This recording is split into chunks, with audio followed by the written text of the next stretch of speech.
Hablemos de lo que no existe. Episodio 18. El teatro del miedo. Bienvenida familia nocturna. Estamos una vez más aquí en el podcast de Hablemos de lo que no existe. Quiero invitarlos, antes de iniciar este episodio, a que se suscriban y que nos sigan en las redes. Si nos estás viendo en YouTube, dale suscribir y la campanita para que te avise cuando subamos nuevo episodio. Si estás en Spotify, síguenos y califícanos. Y les digo que hagan esto al inicio, porque no quiero que por miedo se salgan a mitad del episodio y ya no nos sigan. Una vez dicho esto, comenzamos. Bernardo, gracias por estar aquí. ¿Cómo estás? Bien, muy bien. Un placer. Te decía antes de entrar que soy un fan del formato del podcast. Y el hecho de que esta sea mi primera como participación, y bueno, por supuesto con alguien que aprecio tanto como a ti, compartimos en algún momento aula, yo como tutor o docente, no me gusta llamarme maestro, y tú como participante o alumno y que después el tiempo nos regala esta oportunidad de participar en algo en lo que yo soy fan y en algo en lo que tú sin duda alguna lo estás haciendo muy bien. Pues para mí es un agasajo, es un privilegio, y por supuesto que iba a estar acá. Gracias por darte la oportunidad, por tus palabras. No, hombre. Y tomando en cuenta la mística de este podcast, tengo que preguntarte, Bernardo, me dijeron que tienes historias que contar, ¿es verdad? Sí. ¿Qué te parece? Sí, para ser justos en este intercambio, comienzo yo contándote una historia. Ok, venga. Esta historia me la contó Saraí hace unos días, y es una historia inconclusa. Saraí me cuenta que hace muchos años, cuando era muy pequeña, que no recuerda exactamente la edad que tenía en ese tiempo, se empezó a dar cuenta que ella veía y escuchaba cosas. Como tenía mucha cercanía con sus papás, se los dijo abiertamente. Estoy viendo personas, a veces veo sombras, escucho cosas en la noche. Los papás tomaron cartas en el asunto. Instantáneamente, no esperaron nada. La llevaron con psicólogo y la llevaron con psiquiatra. No encontraron nada. Decían que probablemente era la imaginación de la niña. Pero la niña sufría ya de terror. Las cosas que veía la aterraban mucho. Los papás, al sentirse que no estaban siendo escuchados por las autoridades médicas, decidieron acercarse a espiritistas, brujos, personas que leyeran el aura, cualquier persona que les pudiera dar algún tipo de respuesta y solución a esta situación. Dentro de todos, hubo uno que les dijo que el problema era el miedo que sentía la niña. Ese miedo hacía que el don que tenía fuera incontrolable, que recomendaba que bloquearan el don a toda costa, porque mientras no controlara el miedo, las cosas no iban a ir por buen camino. Iba a traer muchas cosas malas a su vida. Hicieron 1000 cosas que le recomendó esta persona, y Saraí me dice que de alguna manera eso funcionó. Dejó de suceder todo. De un día para otro, ya no escuchaba, ya no veía y su vida era normal. Hasta hace un par de años, todo iba bien. Pero una persona cercana a ella, a raíz de la muerte de esta persona, ella comienza a ser acosada por algo que parece un hombre, pero que sabe perfectamente que no es humano. Una sombra de un hombre sonriente, pero dice que ella nota en la sonrisa maldad, mucha maldad. Dice como si su intención realmente no fuera a estar riendo. Es como si tuviera un sentimiento de odio que quiere opacarlo con la sonrisa, quiere camuflarlo. Me da miedo. Ya no quiero que se presente, pero me sigue. Lo he notado en pasillos que cuando camino escucho sus pasos y volteo y él está ahí y está solo sonriendo. Y lo más horrible es que ya ha llegado momentos en los que me detengo a verlo fijamente, queriendo ver el resto de su expresión, pero no logro penetrar su mirada. Es demasiado oscura. No noto dónde están los ojos.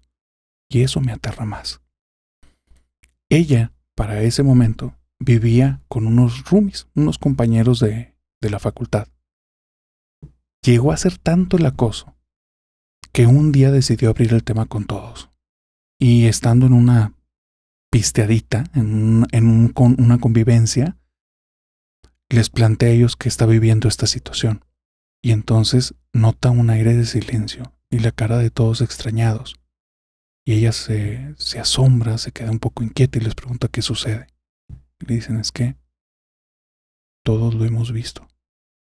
Todos en esta casa nos los hemos topado en algún momento. Y hace unos días yo platiqué con Mari.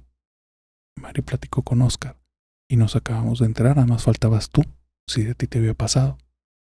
Uno lo había visto en el baño, el otro lo había visto desde una ventana cuando iba llegando. Y dice, sí, no podemos ver los ojos, solo vemos una sonrisa, muy blanca, pero es como una persona malvada. Ahí creía que entonces el problema era la casa, ya que todos lo estaban viendo en diferentes puntos, y decidió mudarse.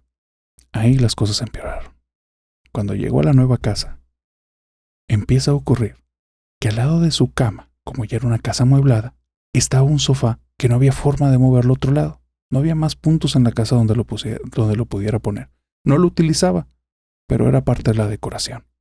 A partir de ese día, ella empieza a tener terrores nocturnos, parálisis del sueño. Y al momento en que hace paralizada en la cama, entre el sueño y la vigilia, ve que el hombre camina hacia el sillón, se sienta y la está observando con su sonrisa. Ella cada vez está más aterrada, porque dice que ahora el hombre nota cómo está como queriendo balbucear algo y ya no lo quiere escuchar.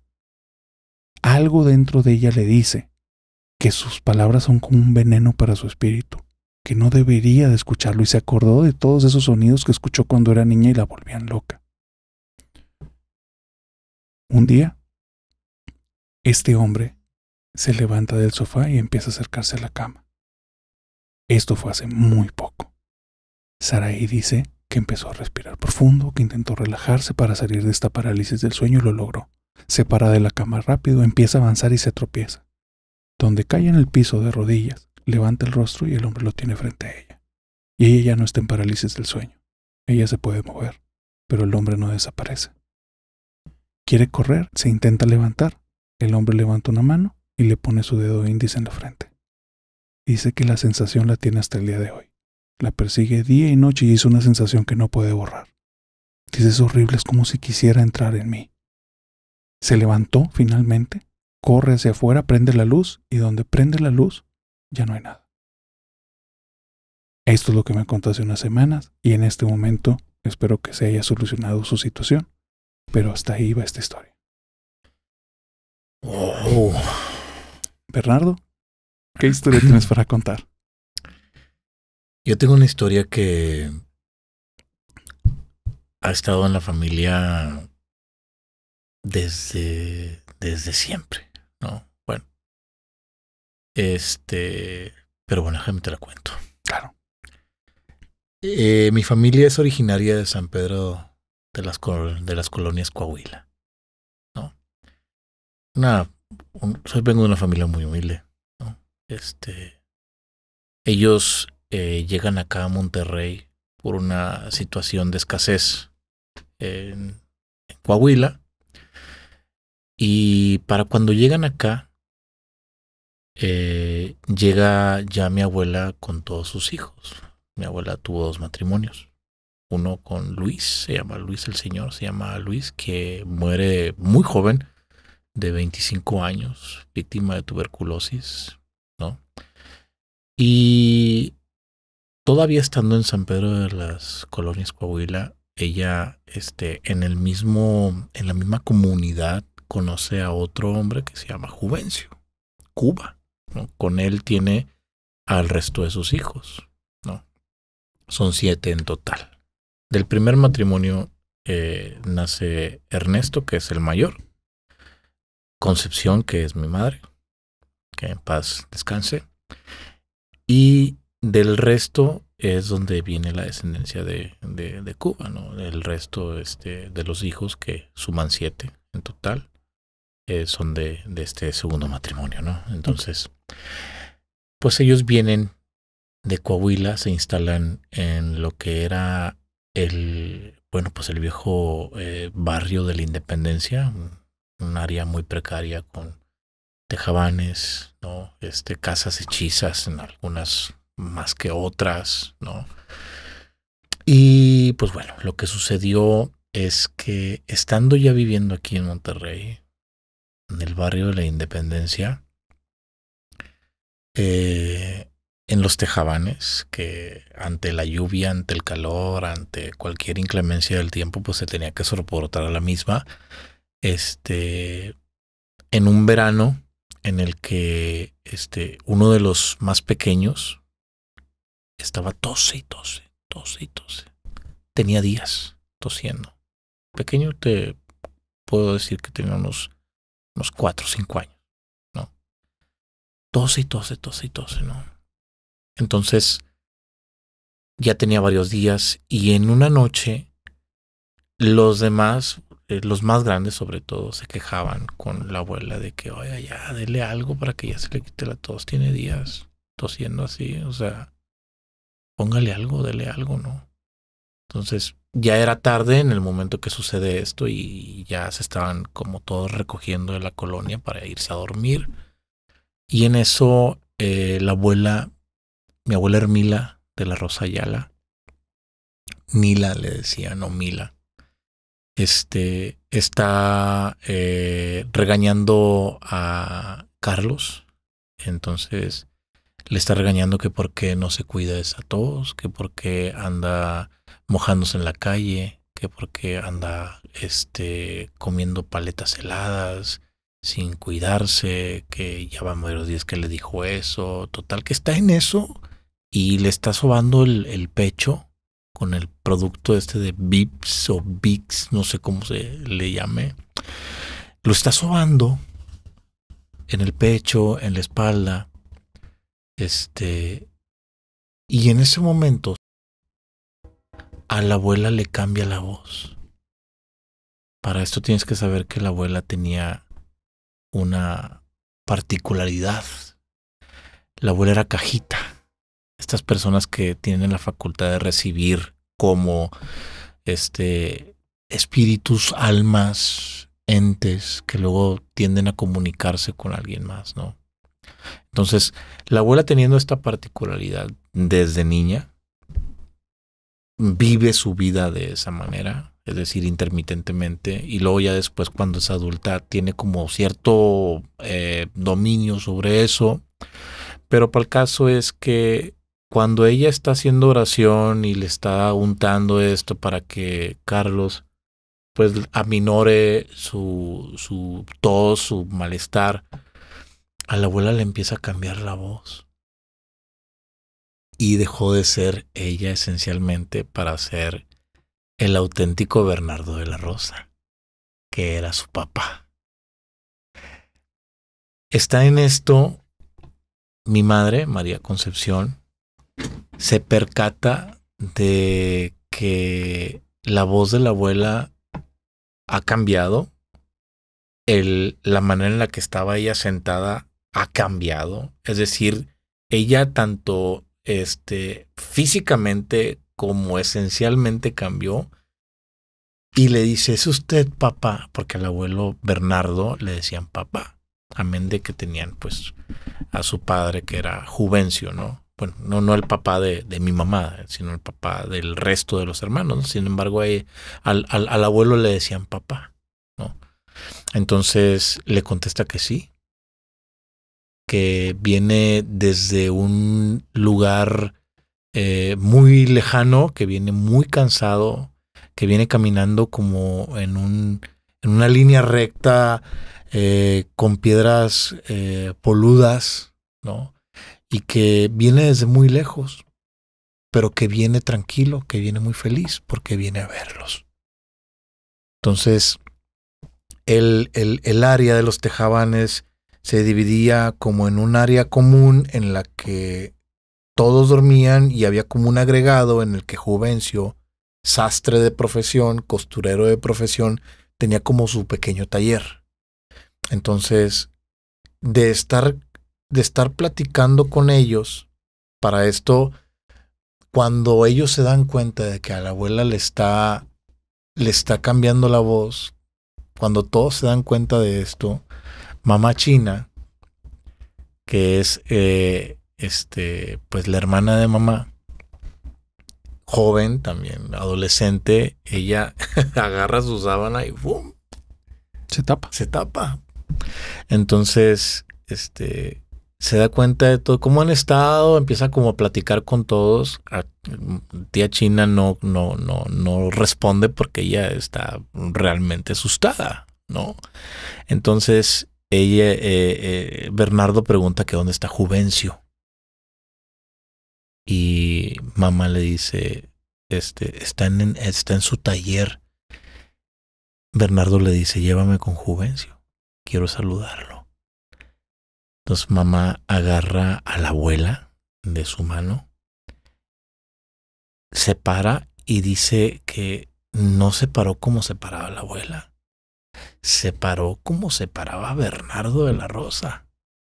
Entonces se para, cruzan el tejabán, entran a el otro, y cuando entran, Juvencio se da cuenta de que está pasando algo, ¿no? Entonces se sienta y cuando comienza a hablar la abuela, Juvencio sabe de que hay algo ahí, ¿no? Y a esa voz, Juvencio por supuesto que la conocía, ¿no?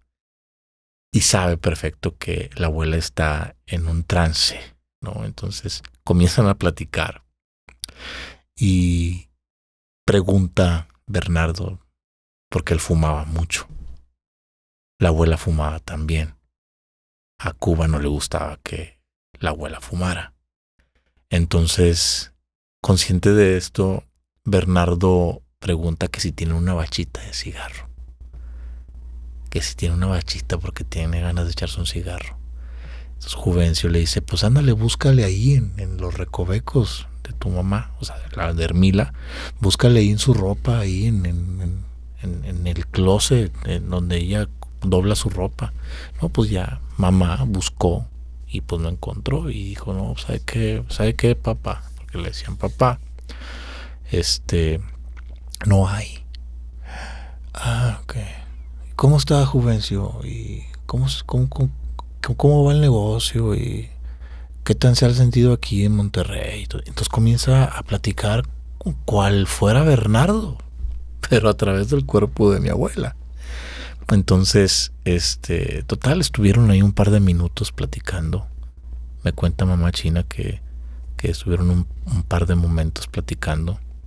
Un par de minutos, perdón. Cuando él entonces se despide. Dice, bueno, pues ya me voy. Tengo que caminar todavía mucho. El terreno está empedrado, como les digo. Tengo que caminar mucho y pues ya me tengo que ir. Me dio mucho gusto verlos. Tienen que saber que soy muy feliz donde estoy y que ojalá los pueda visitar otra vez. Entonces imagínate eso. Que diga, voy a venir otra vez. Claro. Está muy cabrón, ¿no? Entonces, en ese momento, pues nada, la abuela era muy blanca. Okay. Era de piel muy blanca, ¿no? Bueno, si era blanca, ahora no tenía color. Está pálida. Pálida, ¿no? Entonces,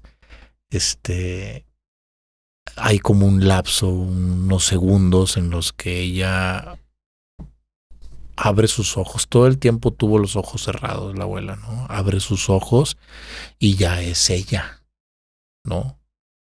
Ya es ella. Y no tuvo conciencia de lo que estaba sucediendo, ¿no? Ella a la fecha no se acordaba de ese episodio, pero todos lo vieron, lo vivieron, ¿no? Luego ya después, me contó también mamá China que cuando iban a, ¿cómo era? Los Herrera. Sí, claro. Allá con el niño Fidencio. Sí, en la cuna. En el Espinazo. En el Espinazo. Claro. A Cuba le gustaba mucho un lugar en el que compraban comida allá. Le gustaba mucho la cocina, una cocina en especial de allá, ¿no? Un negocio de, no sé qué era, pero le gustaba mucho ir para allá. ¿Por qué? Porque quería comer allá. Entonces, cuando ellos iban para allá, a pasear, ¿no?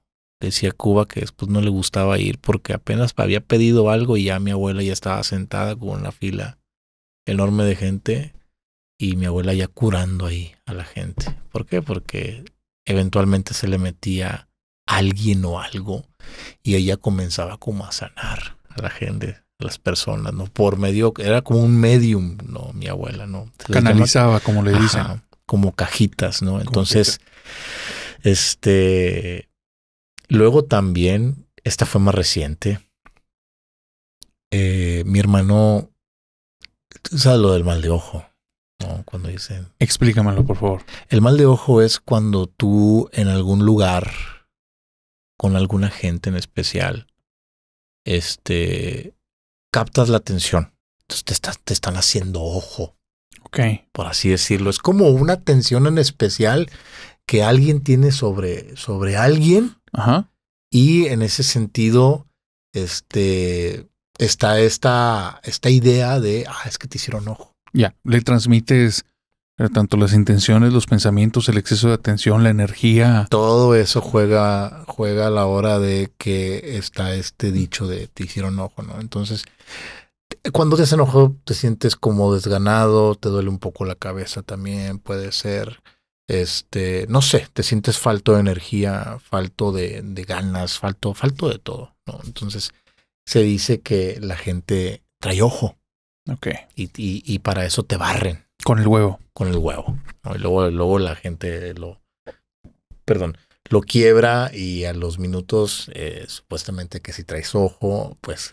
se cose solo. Ajá, todo ese tipo de cosas, ¿no? Se tiene como telarañas, ¿no? Telarañas producto de la misma composición química del huevo, ¿no? Ok. Entonces, dice, sí, mijo, porque le dice, me barre, igual. Sí, siéntate, acuéstate. Entonces ya está en esto y cuando te barren, pues hay una oración de por medio. Y dice Luis que estaba a mitad de proceso y a la abuela le empezó a cambiar la voz. Y en ese momento dijo Luis, ¿sabe qué, abuela? Ya me siento mejor. Ya me siento bien. Ya. ¿Seguro? Sí, ya me siento bien. Ya. Y ahí quedó. Al día siguiente Luis, mi hermano. Yo solamente tengo a mi hermano Luis. Al que le mando un beso y un abrazo. Al día siguiente me cuenta, oye, ¿sabes qué? Pasó esto. Y yo, no. Ese sí. Y no dije, no, ya bye. Cuando le cambió la voz en el caso de tu hermano, ¿la voz era la de un hombre, la de una mujer o simplemente era tu abuela hablando diferente? Era aforme, ¿sabes? Sí. Me dijo que no era, me dijo, me le cambió la voz. Pero no me supo decir si había escuchado una voz varonil o una voz femenina diferente a la de mi abuela, ¿no? Ya. Entonces sí fue como, ok. A mí en varias ocasiones también me barrió y todo esto porque ella era de esas conjeturas, ¿no? Y te voy a barrer porque se me hace que traes ojo, ¿no? Y ya, pues a mí me relajaba. Claro, ¿no? Claro. Y sí, es curioso ese tipo de posibilidades al momento de sentirte mal que radican en algo no médico. Sí, estoy de acuerdo que puede tener una explicación, pero también hay casos que son extraños. Sí. Y ahí las cosas empiezan a tornar un poquito difíciles de digerir o de entender. Sí, dices tú, es que no es cierto, eso no es cierto. Pero mira, o sea, yo creo que todo existe. ¿Cuál es tu creencia espiritual? Yo soy católico. Ok. Católico. No practicante, o no sé cómo se me mencione. No practicante porque no voy, sinceramente, yo no voy todos los domingos a misa, ¿no? Sin embargo, tengo mi fe. Soy creyente, yo creo que hay un ser especial, un Dios, y en él recargo muchas de mis incertidumbres, ¿no?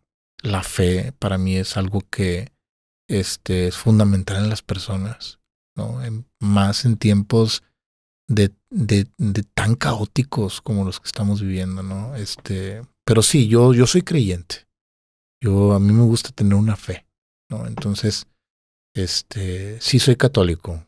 Hay una chica, una youtuber, que se llama Paola del Castillo, que ella tiene un canal que se llama Extraordinards. Y hay un podcast el que ella maneja que se llama Ñañaras, que justamente habla de temáticas paranormales. No. Y ella comenta que cuando era, no sé si adolescente o pasando de la adolescencia, su hermano le empieza a comentar que hay una señora que está cerca ahí del barrio donde viven, que dicen que puede hacer como meditaciones y pueden hacer que se salgan del cuerpo y cosas de este tipo, ¿no? Medias esotéricas. Y entonces, pues ella dice, pues vayamos, total, que no perdemos nada. Juntan un grupito de amigos, van a visitarla. Y recién los ve la señora, agarra todo el grupo de amigos y a Paola y les dice, ustedes siéntense en el suelo. Y agarra al muchacho y le dice, tú te sientas conmigo, tú no puedes estar ahí. No entendieron por qué la distinción, pero no le dieron mayor importancia. Comienza ella a darles como un cierto tipo de oraciones, posturas y temáticas en las cuales poner atención. Paola cuenta que para ella fue aburrido y llegó al punto del tedio que ya era un fastidio estar ahí. Entonces ya se quería ir, pero de repente notó algo raro. El hermano empezó a hablar como si se le hubiera desencajado la boca. Y se le hizo muy extraño escuchar a su hermano así.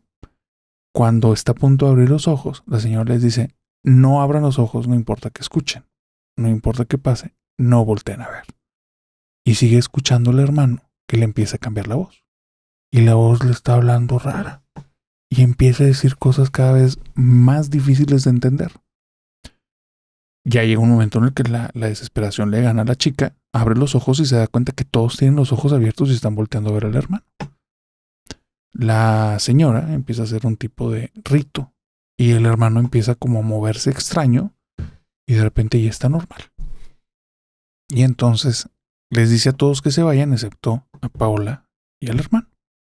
Y le dice, tú fuiste a un cementerio recientemente. Y el chavo se queda pensando y le dice, sí, hace 3 días falleció un compañero de la escuela, un amigo, de una forma inesperada. Y fui al velorio, fuimos a acompañarlo al cementerio. Dice, bueno, tu amigo es el que traías cargando. Tu amigo murió de manera tan inesperada que él quería seguir vivo.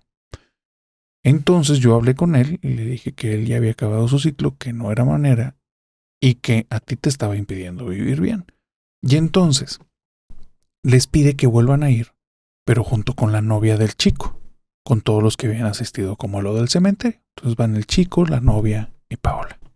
Y estando ahí, le pregunta a la novia, le dice, ¿tú has notado muchos cambios en él en el último 4 o 5 días desde que pasó lo del cementerio? Y dice, sí, es como si fuera otra persona. Como muy irritable, muy molesta, con otra forma de pensar. Y el chavo se queda pensando y dice, yo, sí, ahorita me siento diferente. Hace unos días me sentía raro, como somnoliento. Ya. Y entonces la señora les cuenta. Cada persona tiene algo que atrae o aleja a estas entidades. Dice, en tu caso, tú eres como un farol para los mosquitos. Dice, tú eres una gran luz y los vas a traer. Pues yo no te recomiendo que estés nunca en lugares que haya como muchas cosas espirituales. No vayas a cementerios, no vayas a velorios. No se te ocurra nunca jugar a la ouija ni cosas de ese tipo. Y Paola le entra el miedo y le dice, bueno, ¿y a mí qué me va a pasar? Y le dice, no, tú no, a ti no te va a pasar nada. Tienen una energía muy diferente tú y tu hermano. A ti no te van a perseguir. Dice, pero tu hermano a cambio, no dejes que se acerque a esas cosas porque sí va a estar en peligro. Y puede ser atacado en algún momento por algo así. Exactamente. Y esta cuestión del hablar por medio de un espíritu, entiendo que algunos lo llaman canalización, pero hay muchos tipos de canalización o entidades que se canalizan. No sé a qué se deba una u otra, pero hay una chica, que es la segunda historia que me recordaste, que se llama Pau. Y la gente que me está escuchando, díganme de qué grupo es, de un canal de misterio que es Pau o Pauts, algo así. Esta muchacha tiene un canal en el que habla de estas situaciones de asesinos seriales, crímenes, y hace narraciones de situaciones de este tipo. Pero hubo un tiempo en el que la dedicó a la temática paranormal. Y de repente, de manera abrupta, la detuvo y dijo que no iba a volver a hacer ningún video de ese tipo. La gente no entendía. Suponía que le pegaban más a nivel de números los otros videos. Pero le empezaron a preguntar ya con más insistencia hasta que un día decidió abrirles el tema y le dice, no, es que ocurrió un evento. Hicimos una reunión con toda la gente que nos sigue, que es una mujer que trae como 5 o 6 millones de seguidores. Entonces la reunión fue una reunión grande. Nos dieron un montón de regalos. Dentro de esos regalos, pues yo quería entender que la gente lo hacía de buena fe y por darnos un detalle. Dentro de todos los regalos venía una caja roja. Y desde el momento en el que la vi, se me hizo extraña. No sé por qué. Porque eran muchos regalos los que nos dieron. La gente realmente no nos tiene mucho precio. Dice, pero esa caja roja llamaba mi atención y no me hace sentir a gusto.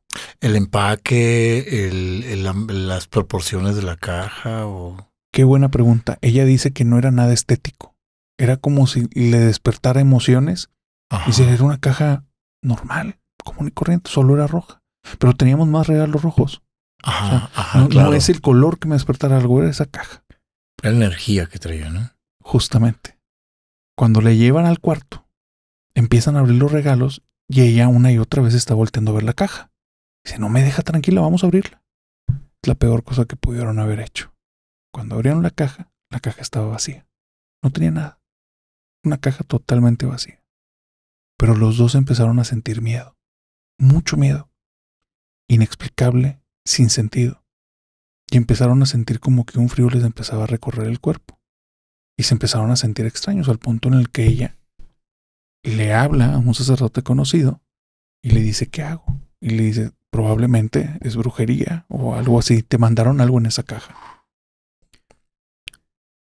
Ella, por casualidades o por diosidencias, una semana antes había tenido la entrevista con un exorcista. Y el exorcista le había dicho una serie de ritos que hacer en caso de que tuviera algún tipo de altercado de este tipo. Habla con su novio, que es el que le está acompañando, le dice qué hacer y deciden salirse del cuarto y dejar todas las cosas ahí. Entonces, mientras van caminando por unos pasillos y después por la calle, van haciendo cierto tipo de rezos. Y ella empieza a sentir donde se va concentrando más, pero dice que de repente el novio se detiene, ya no puede hablar y empieza como a hacer gemidos y se queda el tieso, sin poderse mover. Y entonces mientras avanza empieza a cambiar las voces y empiezan a hacer voces totalmente distintas hasta que llega un momento en el que lo ve que él está rígido y empieza a gritar y ella se pega con él y empieza a decir los rezos que le había dicho este sacerdote. Conforme va diciendo los rezos, dice que tarda alrededor de entre 15 y 30 minutos y de repente él vuelve a entrar en sí. Después de eso tuvieron que ir durante semanas con el sacerdote exorcista para que les hiciera un exorcismo. De alguna manera había habido algún como que intento de posesión, por lo que contenía esa caja vacía. Y ella dijo que a raíz de eso nunca más volvería a tocar temas paranormales porque de alguna manera alguien malintencionado había mandado algo ahí para hacerles daño. Las canalizaciones, pareciera que hay muchos tipos, ¿no? En el caso de tu abuela, de tu abuelita, ¿verdad? Sí. Servían para sanar, para curar a las personas. Sí. La abuela no tenía una facultad de dañar, sino más bien, incluso ella no tenía una voluntad para decidir qué huésped habitar o qué huésped no habitar. Era como algo que no tenía un control en especial, pero jamás tampoco que haya un registro en la familia que ella haya sufrido la posesión de un ente maligno o que un ente la haya afectado a ella a esos grados, esos límites, tampoco. Nunca ¿no? hubo. Todo fue muy, muy benévolo. Pero también cuando mamá Concha, enferma en el 2012 y que a la postre pues fallece. Yo en 2012 como te lo comentaba fuera del aire, yo enfermo de tuberculosis. Estoy bajo tratamiento y yo por obviedad no podía presentarme a una sala de urgencias, una terapia intensiva. ¿Por qué? Porque yo traía un virus conmigo que podía propagar en el lugar, o bien mis defensas no eran las adecuadas como para yo entrar a un lugar como ese y que una bacteria o algo me atacara. ¿Por qué? Porque yo no tenía sistema inmune. O sea, yo estaba totalmente indefenso, ¿no? Entonces de lo que yo me encargaba, o de la manera en la que yo ayudaba a la familia en ese proceso, era de cuidar a mi abuela precisamente. Entonces hubo noches en las que de cuarto a cuarto, porque esa es otra, la tuberculosis es como el efecto COVID de hoy en día, ¿no? Si tú lo tienes, tú tienes que aislar, ¿no? Entonces, en ese momento, nadie entraba a mi cuarto.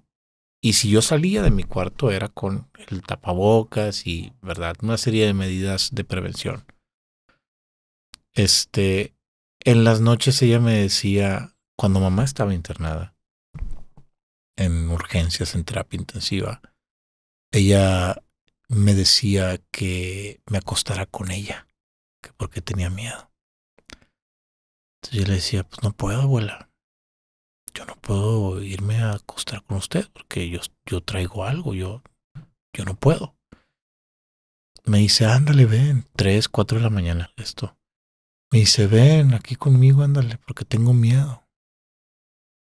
Entonces, yo con el antecedente de todo lo que te acabo de platicar, ¿no?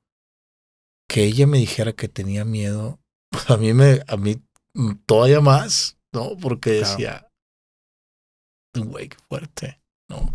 Entonces yo le decía, no, pues tranquila, abuela, tranquila, pasa nada. Me dice, no, sí, lo que pasa es que aquí en el cuarto hay 3 niñas.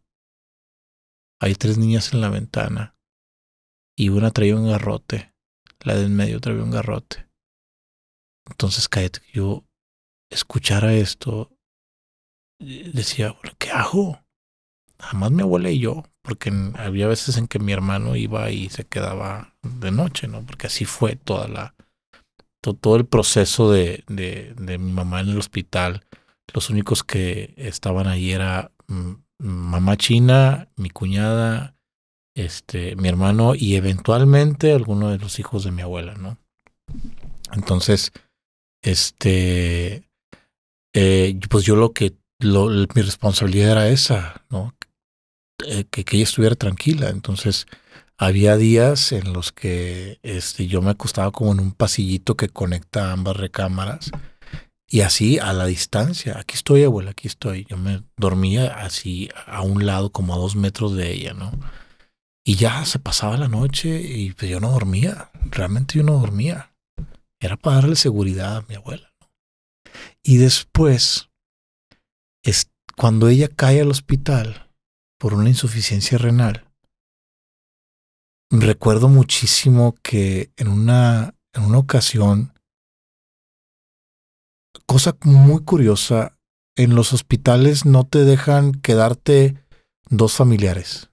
Tiene que ser uno nada más. Está bien, está bien, está bien. Y en esa ocasión, no sé por qué, nos permitieron quedarnos a papá Quique, que es el esposo de mamá china, tío Enrique, papá Quique, y a mí en la noche, cuando mi abuela estaba, pues, internada. Entonces, nos dejaron quedarnos, ¿no? Entonces, ahí estábamos con ella, cuando en la madrugada también, estos chequeos de rutina cada ciertas horas, ¿no? Y en las madrugadas, pues, también los hacen. Mi abuela ya no hablaba para cuando eso sucedió, ¿no? Ya estaba muy hinchadita, ya no hablaba. Ya solamente se comunicaba con su cabeza, con sus ojos, ¿no? ¿Tiene hambre, abuela? Decía así. O ¿tiene calor?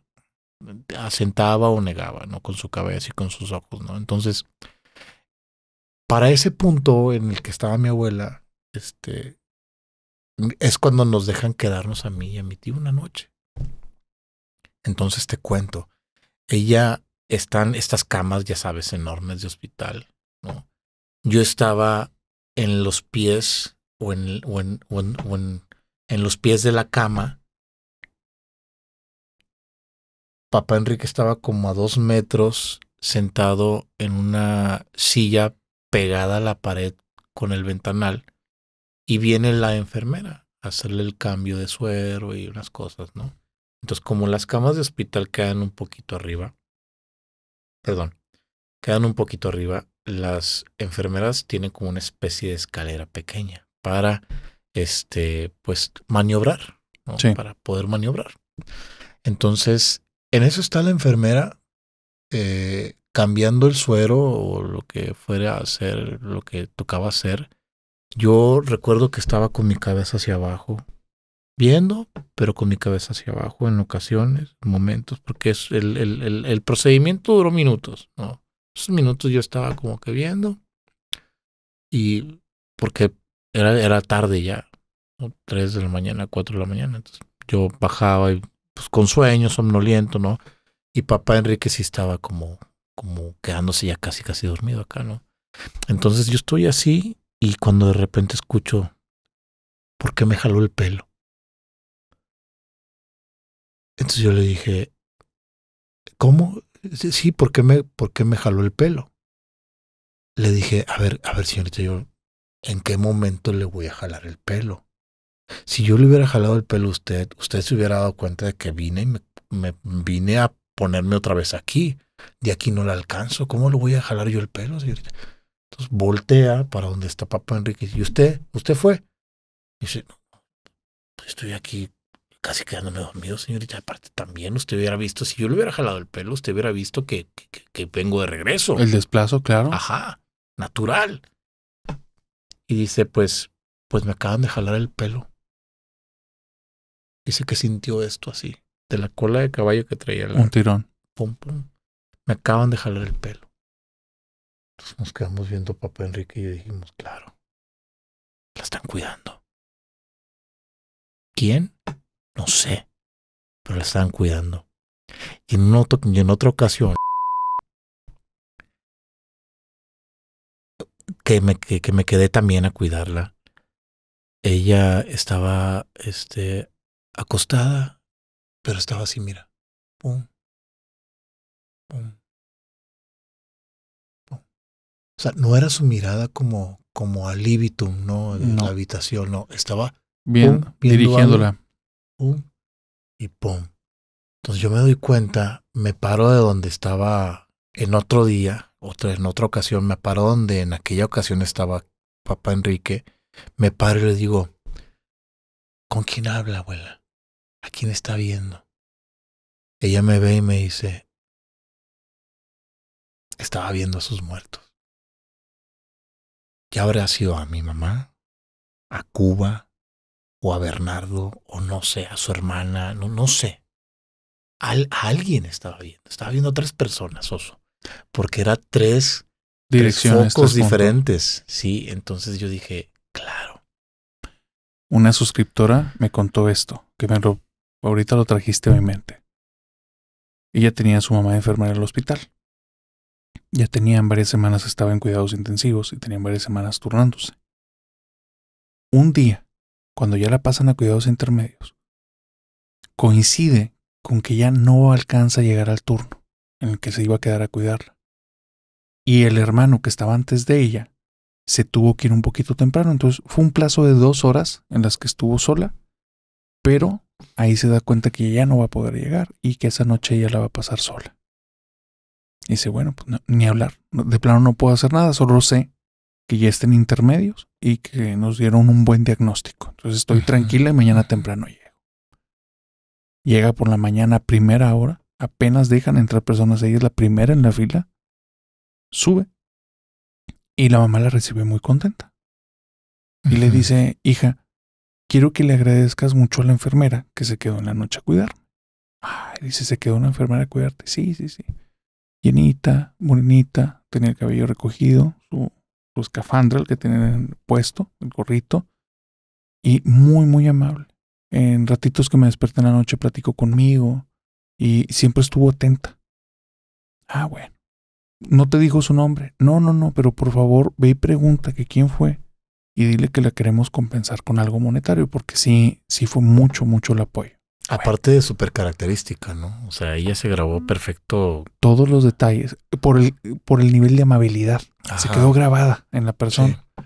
Bueno, pues la hija, que es la suscriptora, me dice, fui a preguntar al grupo de enfermeras y me dice, no, imposible que se haya quedado una enfermera. Dice, tenemos 2 enfermeras en la noche y son casi 72 camas. Es imposible. Dice, vamos a preguntar, porque está raro esto que me menciona. Entonces empiezan a preguntar con los del turno de la noche y 2, 3 días después, que ella le vuelve a tocar estar en la noche, pues va al grupo de enfermeras y les pregunta, oigan, hace 3 días mi mamá, cuando lo pasaron aquí a cuarto, se quedó una enfermera con ella. No, nosotros fuimos los que estábamos ese día y ninguna de las 2 se quedó con ella. Bueno, dice, tal vez mamá por las medicinas estaba alucinando. Puede ser. Ajá. La situación es que regresa en ese turno de la noche. Salió un momentito a caminar y estirar las piernas. Regresa al estar al lado de ella. Sí, porque es bien pesado. Es pesado estar ahí. He estado en algunas ocasiones y sí es muy pesado. Sí. Cuando ella regresa, la mamá le dice, oye, aquí está, dale las gracias. Y la silla está vacía, pero está aplastada. ¡No! Está aplastada. Y entonces dice, me morí de miedo, pero entendía también que no era algo malo. Nada más no lo veía. Ajá. Pero estaba cuidando a mamá. Ajá. O sea, y mamá estaba muy agradecida. Entonces dice, yo entendí que mamá no se daba cuenta que yo no estaba viendo nada. Pero al ver el asiento así aplastado, pues sabía que había algo ahí. Entonces volteé el asiento y le dije, oiga, pues muchas gracias por cuidar a mi mamá. Le agradecemos mucho, se lo queremos compensar de alguna manera. Dice, y en eso se me prendió el foco. Y le dije, vamos a tenerle en nuestras oraciones. Dice, y el asiento se levantó. Y mi mamá ya no la volvió a ver. Órale, qué chingón. Estuvo muy fuerte. Sí. No, es que imagínate tú estar frente a esto y tener la capacidad de no entrar en un pánico, de no entrar en un shock, porque es algo totalmente sobrenatural lo que se está sucediendo, ¿no? O sea, el ver es porque aparte el ver que déjale, ajá, exacto. Eso está súper fuerte también, ¿no? Sí, creo que las experiencias sobrenaturales, muchas personas las clasifican de aterradora de golpe. Pero la realidad es que lo que ocurre es que el miedo surge a lo desconocido, no propiamente a la experiencia per se. Mario Castañeda, este actor de doblaje, él cuenta que dice, yo siempre busco explicaciones científicas y realmente no tengo muchas experiencias de ese tipo. Lo que sí es que hace unos años, cuando abrimos una casa de doblaje, un estudio de grabación, recién nos fuimos ahí, empezamos a ir por los cuartos para conocer el lugar en el cual íbamos a rentar. Ya estaban hechos los contratos, nos gustaban los espacios, todo tenía de pe a pa lo que buscábamos. Y fui con el socio, fui con el contador, y al salir del lugar les dije, ¿qué les parece? Es precioso, ¿no? Está bonito. Y ven que en el jardín hay una Virgen de Guadalupe. En la cuestión del doblaje, él explica que ellos se manejan por algo que le llaman loops, que es, te ponen una escena que se repite continuamente. Y se llama loop porque cuando las películas eran de cinta, para que esto ocurriera, la cinta la ponían en un círculo, que es un loop en inglés. Entonces, a modo de chiste, dicen que la Lupita, la guadalupana, ella es la patrona de los lupitos, los loops. Entonces dijo, qué lugar tan maravilloso. Hasta tenemos la patrona de los lupitos aquí. Y el contador se queda muy serio. Y me dice, no se dieron cuenta, ¿verdad? Dice, la duda no es porque hay una Virgen de Guadalupe. La duda es porque hay cruces en cada una de las habitaciones, en todas las ventanas. Dice, ¿cómo? Dice, no vieron, ¿verdad? todas las ventanas tienen unas cruces de ocote y las tienen en una esquina. Todas. Se les hizo muy extraño. Oye, van a revisar la casa y sí, todas las ventanas tenían cruces de ocote. Ocote es una raíz, es... Quiero creer que son la tipo palma Ya. con las que hacen las de Semana Santa. Ok. Quiero creer que es esa. Si me estoy equivocando, dejen en los comentarios. Ajá. Estas crucecitas que están en todos lados, oye, le preguntan al dueño del inmueble por qué están ahí. Y le dice, bueno, es que sí ocurrió algo hace como 20, 25 años aquí en la propiedad. Se metieron a asaltar y mataron a la muchacha que estaba cuidándola. Órale. Y dice, y bueno, y luego, pues es que dicen personas que ahí se parece. Ajá. Dice, no se les hacía conveniente como platicarnos antes. Dice, no, pues yo no lo comento, no es tema, ¿no? Yo ni creo en eso. Ah, bueno. Ajá. Bueno, dice él que a raíz de que se van a hacer, a que se mudan ahí, sí empiezan a ocurrir cosas. Dice, pero son cosas que, pues yo a raíz de saber la historia, yo le empecé a llamar a ella, si mal no recuerdo, era Sandra. Y entonces decía, Sandra está loca. Salía de un cuarto, apagaba las luces y donde cerraba la puerta, se prendían las luces y se veían unos pies en la puerta donde caminaban. Y yo decía, estás loca, Sandra, estás loca. Yo sí la acabo de apagar, ¿para qué andas fregando? Y dice que él en voz alta repetía varias veces, Sandra, acuérdate que en este lugar todos trabajamos a gusto. Ni tú nos molestas ni nosotros te molestamos. Ahí donde quieras andar, tú anda, pero no nos andes molestando. Y dice, y para mí eso siempre fue la experiencia. Si de repente estábamos grabando y se escuchaban ruidos o se abrió una puerta, Sandra, ya empezaste con tus cosas. O sea, lo tomaba de la manera, de una manera cómica. Para que esto no les... Y nunca incrementó en nada. Nunca hubo una situación tan terrorífica.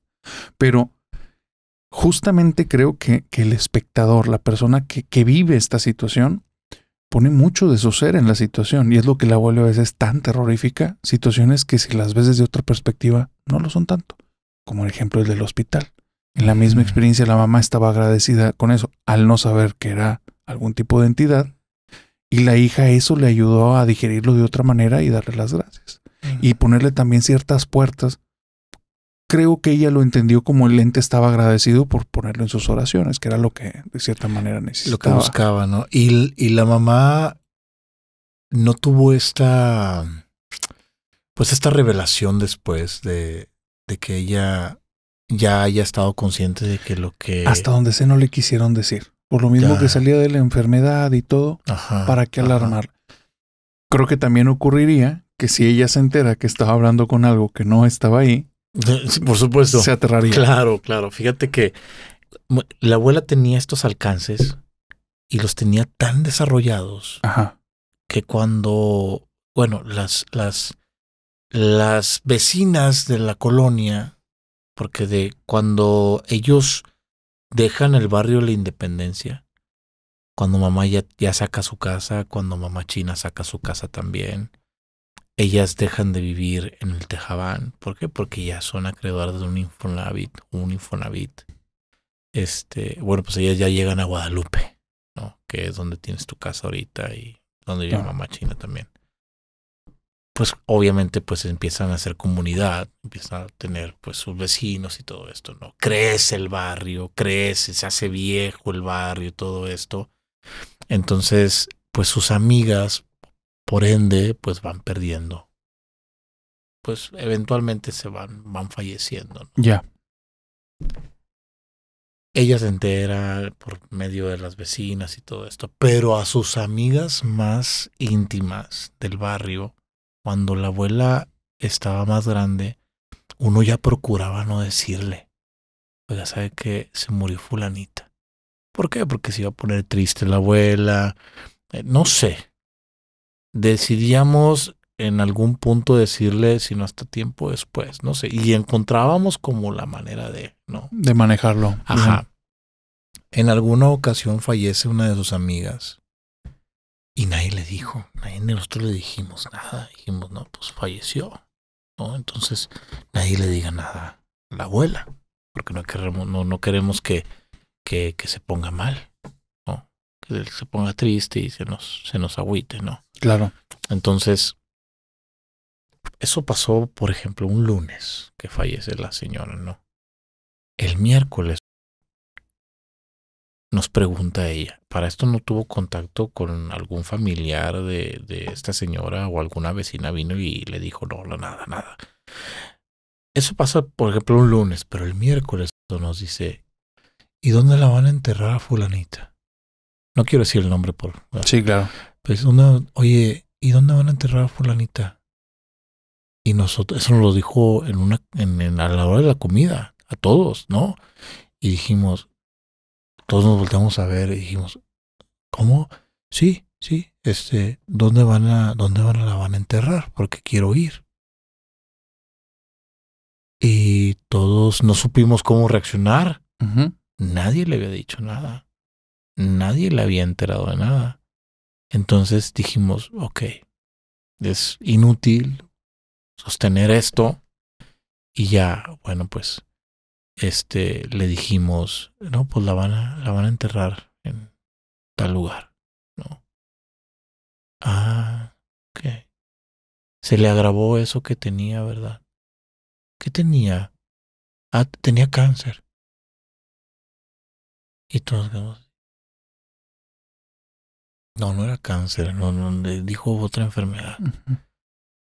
Pero para el caso es que ella también podía tener estos alcances de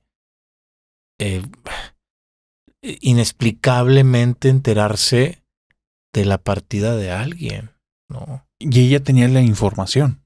Sí. ¿No? Y sin hablar, no estaba hablando en ese caso con el fantasma, el espíritu o... No, a ella le venía como una especie de revelación. Ya. Eso creo que hay diferentes nombres. Hay uno que le dicen clarividencia, uh-huh, que es el poder ver, inclusive mentalmente, las cosas a las que no se tiene acceso en el mundo real. Pero el otro es la clarisapiencia. O sea, entiendes y sabes cosas que no tendrías de cómo tener esa información. Uh-huh, uh-huh. Entonces, de alguna manera, tu abuela tenía esa información, le llegaba a ella y lo podía expresar. Qué fuerte. Estamos en un mundo que sigue teniendo sus claroscuros. Para mí todo existe un poco y creo en todo un poco. Por eso, sé que existe el bien, sé que existe el mal. Y en ese entendido, pues las expresiones de lo mismo, ¿no? O sea, tanto la luz que tiene el ser humano como la sombra que tiene el ser humano puede llegar a tener como diferentes manifestaciones, ¿no? Y no sé. Tengo una pregunta por lo que acabas de decir. A ver. ¿El bien y el mal es como una forma en la que el bien y el mal del ser humano se ha matizado o es una entidad aparte? O sea, la maldad de los hombres a lo largo de la historia de alguna manera se acumuló y son algunos entes que se han formado del mismo ser humano, o es ajeno al ser humano y existe por sí solo.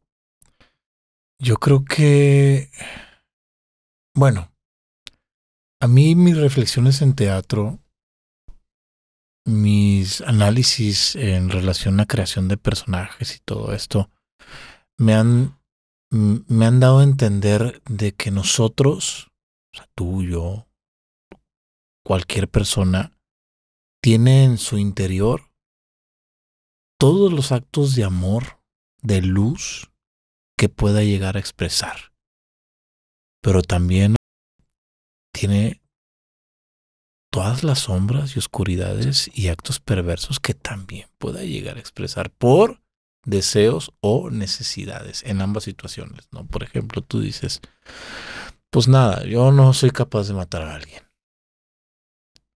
Ok, eso me lo dices ahorita en un momento en el que tú y yo estamos aquí conversando y tranquilo, ¿no? Pero el día de mañana, sin duda alguna, si tú ves en la acera de enfrente que están moliendo a golpes, casi matando a la persona que más amas, en ese momento se activa algo, claro, que te obliga, que te detona esa sombra y ese instinto de protección que te pudiera llegar a llevar a terminar con la vida de alguien. Entonces, no es maldad per se, pero sí es un acto que va en contra de la vida de alguien más. Pero también es cierto que, y no, creo que es algo natural y no tenemos por qué, sería muy inocente de nuestra parte decir, no, es que yo no, es que yo nunca. Pero todos hemos tenido pensamientos de envidia. Claro. Pensamientos de banalidad. También como pensamientos de altruismo, pensamientos de bondad, ¿no? Entonces, el bien y el mal, yo creo que existe en todos nosotros y creo que es un factor latente y es un factor que también está a la distancia de algo que lo llegue a detonar. Sí. Entonces creo que más que un ente, más que una acumulación y que en parte de esta acumulación o que propiciado por esta acumulación él pueda llegar a emerger como un ente físico, externo, individual. Yo creo más bien que tomando como referencia esa reflexión, el mal existe por el sentimiento y la necesidad de, movido por la envidia o movido por el rencor o movido por algún sentimiento cifrado en el dolor, que es por eso que alguien atenta contra alguien más. Entonces la maldad está presente en todos nosotros, sí, pero basta que algo lo detone o que algo lo motive, ¿no? Entonces yo creo más bien en eso, ¿no? Cuando era muy pequeño, tenía unos 13 años, tendía a pensar mucho. Por las circunstancias en las que crecí, a veces tenía que desactivar prácticamente mis movimientos y permanecer mucho tiempo observando cosas, y entonces mi único refugio era mi mente, y me daba cuenta que en nuestra mente éramos capaces de hacer mundos completos.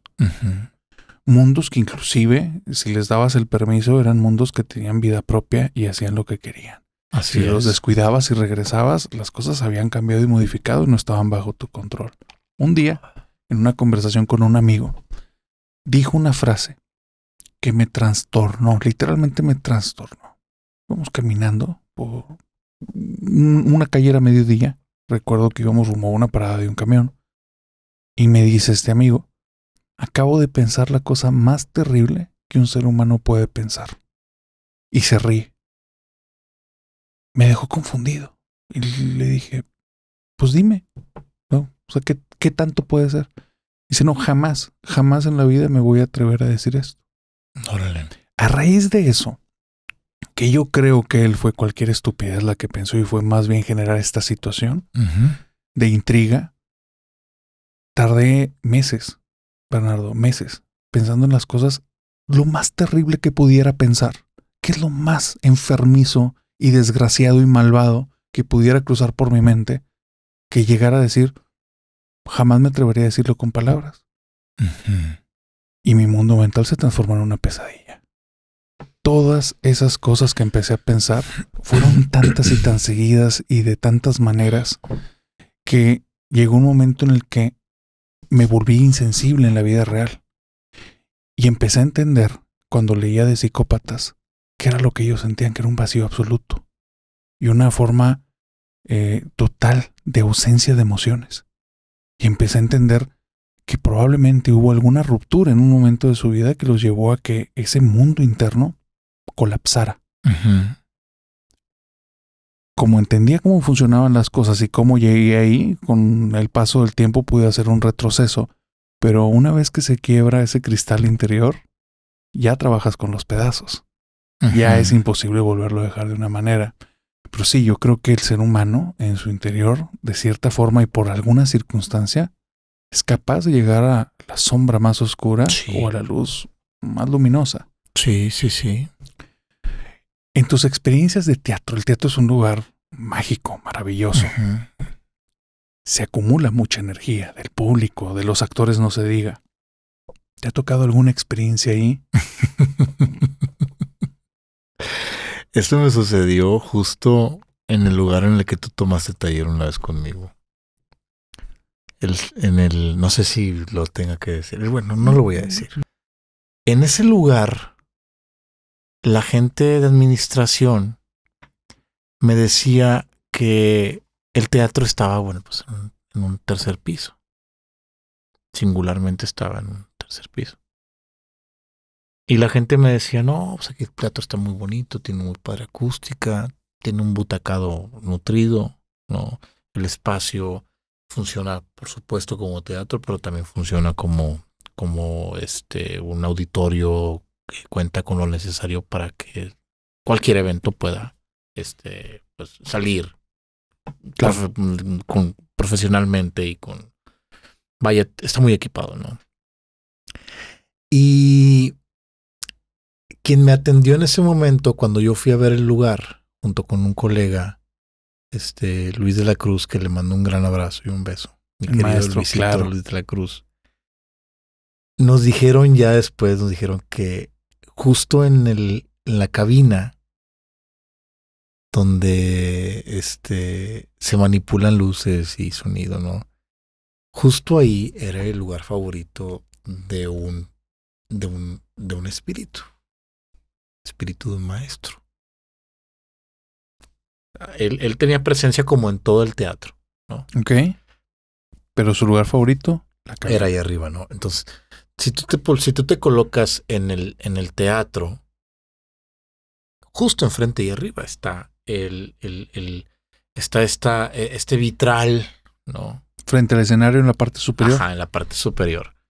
Estaba este vitral en el que eventualmente tú te das cuenta de si hay alguien en el interior o no. Claro. Entonces, así quedó, ¿no? A las semanas yo tengo un ensayo con mi grupo de teatro de la generación 2019. Estábamos ensayando ahí ya su puesta en escena que se iba a estrenar en marzo, ¿no? Entonces ahí tengo yo la oportunidad de platicar con la gente y me dan la accesibilidad de ensayar ahí el proyecto, ¿no? Entonces, en una ocasión había terminado el ensayo y yo les dije, siéntense todos en las butacas, por favor, para que me vean y les diga yo las indicaciones. Entonces, estaban todos sentados. No sé si lo vi, pero yo lo que vi es que de un muro, viéndolo de frente, de un muro, estaba alguien con la mitad, nada más. O sea, era pared y luego el vitral. Como asomándose. Ajá. Entonces yo estoy dando indicaciones que no sé qué.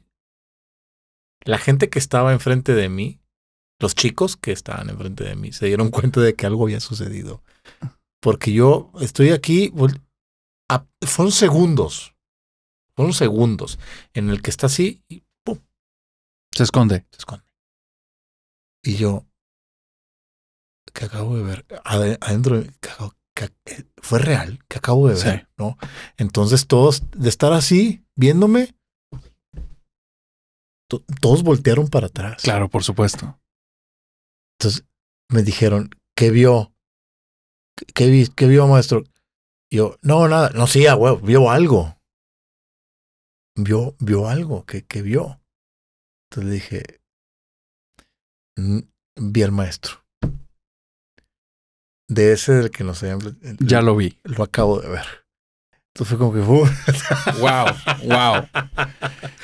Héctor Suárez cuenta... Héctor Suárez, este actor, el... ¿Papá o hijo?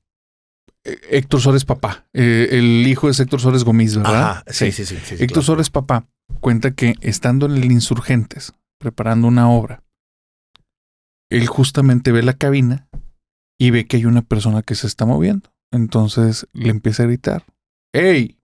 Préndeme la luz de trabajo. Y dice que se sigue moviendo la persona. Y Héctor Suárez, pues genio y figura, se encabrona y dice, a ver, güey, no te hagas el muerto, te estoy hablando a ti. Préndeme la luz de trabajo. No te hagas el muerto. Tal cual. Dice, la situación es que donde grita una tercera vez, no, ya se desesperó. Entonces dice, voy a ir para allá. Y se baja del escenario y se topa con uno de los socios de la obra.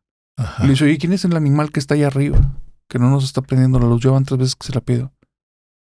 Le dice, eres el único en el teatro, güey, y yo. No hay nadie en el teatro. Y dice, ¿cómo? ¿Y el técnico? Todavía no llega. Llegaste temprano. Todavía no llega. No. Dice, ya llegó. No te avisó. Está allá arriba. Y dice, donde llegamos está la puerta con candados puestos por fuera para que nadie pueda entrar. Dice, ese día no ensayé. Me fui pálido. Y hay otra anécdota del maestro Perrín. El director que trae la obra de La Dama de Negro. Ok. Él cuenta que en el mismo Teatro de Insurgentes le pasó algo pero muy insólito. Dice que él llega tarde. Llegó muy tarde, un día que tenía que dejar unas cosas en el teatro. Y entonces la puerta principal está tocando y nadie le abre. Se va a la puerta trasera del teatro. Y tocando le abre un viejito. Y le dice, ¿qué pasó? Le dice, pues, ¿quién es usted, señor?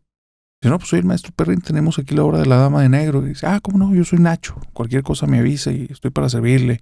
Pásale, por favor, y cierra la puerta. Y ya entra. Total que cuando ya está en el escenario, está montando algunas cosas. Y entonces se prende la luz. Y un guardia le empieza a gritar, ¿qué haces aquí, cabrón? ¿Por dónde te metiste? Y el maestro Perrín le dice, soy Perrín, güey. Soy el que está montando aquí la obra de La Dama de Negro. No me grites. Dice, no, pero ¿por dónde te metiste? Me abrió don Nacho, güey, la entrada de atrás. Y sí, el cuate se puso pálido. Y se me quedó viendo. Me dice, ¿cómo que te abrió don Nacho? Y dice, sí, un viejito, un chaparrito. Dice, ese guardia se murió hace 20 años, güey. Dice, y ya van varias personas que lo ven. No, dice, cerramos la puerta y los dos nos fuimos. Ya no queríamos estar ahí. Ajá. Pero decían que en ese teatro, don Nacho era el guardia oficial. Fíjate. Que todavía cuidaba. Y es extraño cuando hablan de estos fantasmas, porque hay muchos tipos, pero hay unos que amaban tanto su trabajo. Ajá. Que permanecen en él de cierta manera. Permanecen haciendo las cosas. Adelante. Sí, ¿tú te sabes esa historia de la enfermera del piso, no sé qué? ¿La de la planchada? Sí. Tengo una cuestión con las planchadas. Parece que no es una. Como gracias al podcast me ha escrito mucha gente de muchas partes de la República y Latinoamérica, en todos los hospitales hay una. ¿Y qué tan cierto es que todos los hospitales no tienen un piso? Eso no sé, no lo he preguntado. Según yo, y me han dicho que en los hospitales cancelan todo un piso, que es del 1 al, por ejemplo, del 1 al 7. Que en el 7 no hay nada y se brincan al 8. No sé, voy a preguntar. Sí, ahí que lo pongan en los comentarios también, ¿no? Sí, claro. Yo tengo esa... me han contado que a raíz de ese suceso de la planchada, que sin mal no recuerdo, es en el Universitario, ¿no? Bueno, es que ahí en el Universitario, ahí en la 25 y en la 22. Válgame Dios. Sí, donde me metí al tema. Y ahí en casi todos los hospitales. De hecho, tengo uno muy bueno con relación a esta planchada y no es de terror. Es una situación... ¿Es una historia? Sí. A ver. En el hospital que está en San Pedro. Ok. Sí. Están una conocida.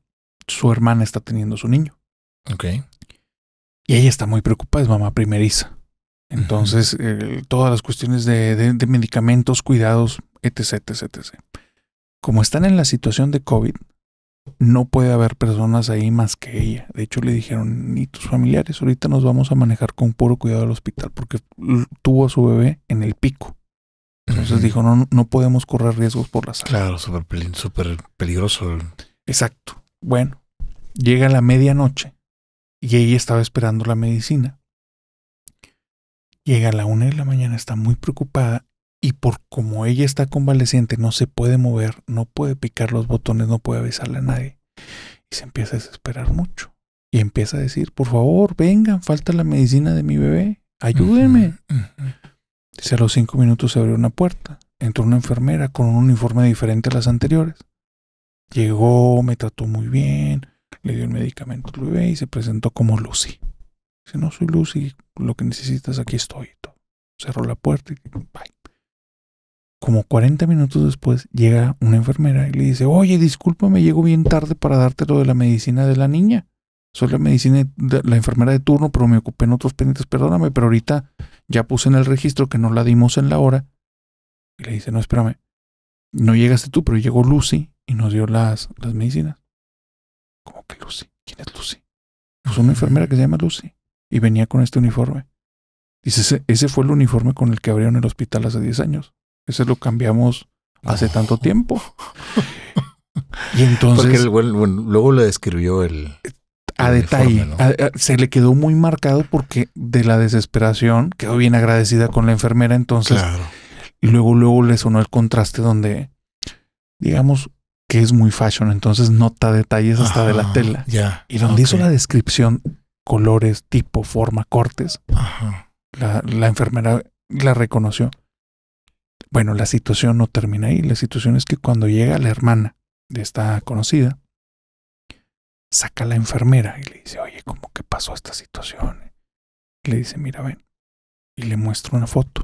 Le dice, ¿tu hermana es muy miedosa? No. Enséñale la foto y pregúntale si es ella. Y a dónde la vio y dice, claro, ella es Lucy. Dice, ella falleció. Ella fue de la primera grupo de enfermeras de aquí y falleció en un accidente. Dice, pero nos han llegado ya muchas ocasiones personas que dicen que cuando se nos han pasado los medicamentos por algo, ella va y se los administra.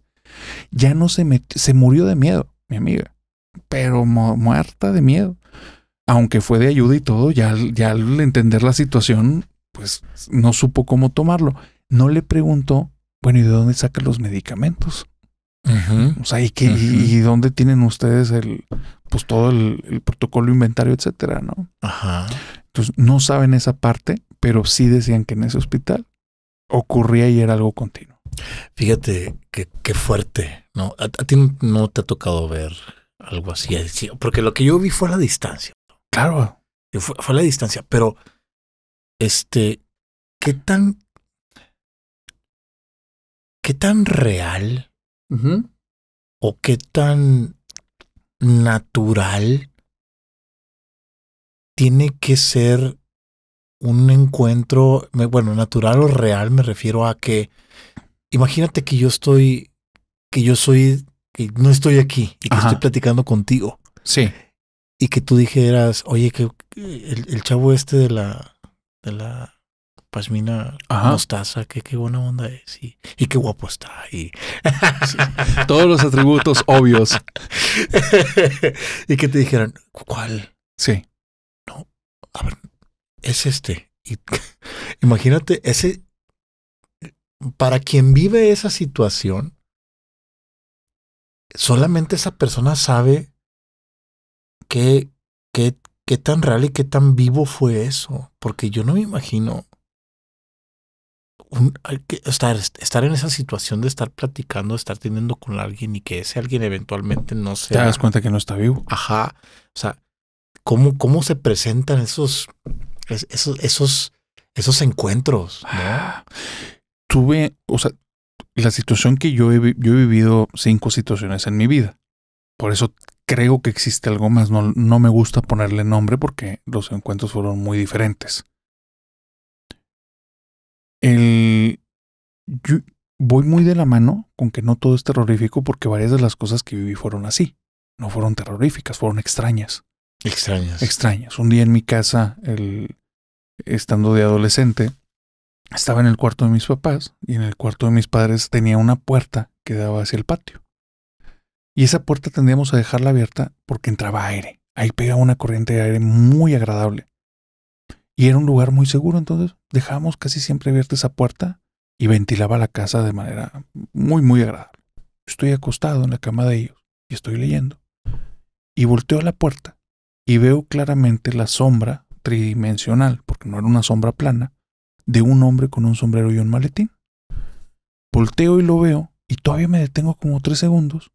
Y sí, como estaba ensimismado en mi lectura, regreso al libro, estoy leyendo y como 2 minutos después me detengo y digo, ¿qué hace un hombre con un maletín en la puerta de mis papás? ¿Qué edad tenías? Tenía alrededor de unos 16, 17 años. Bueno, lo veo. Para esto, era una temporada donde estaba viviendo una situación de estrés altísimo. Después de verlo, pasan unos días y me vuelvo a topar con la misma figura en la sala de mi casa.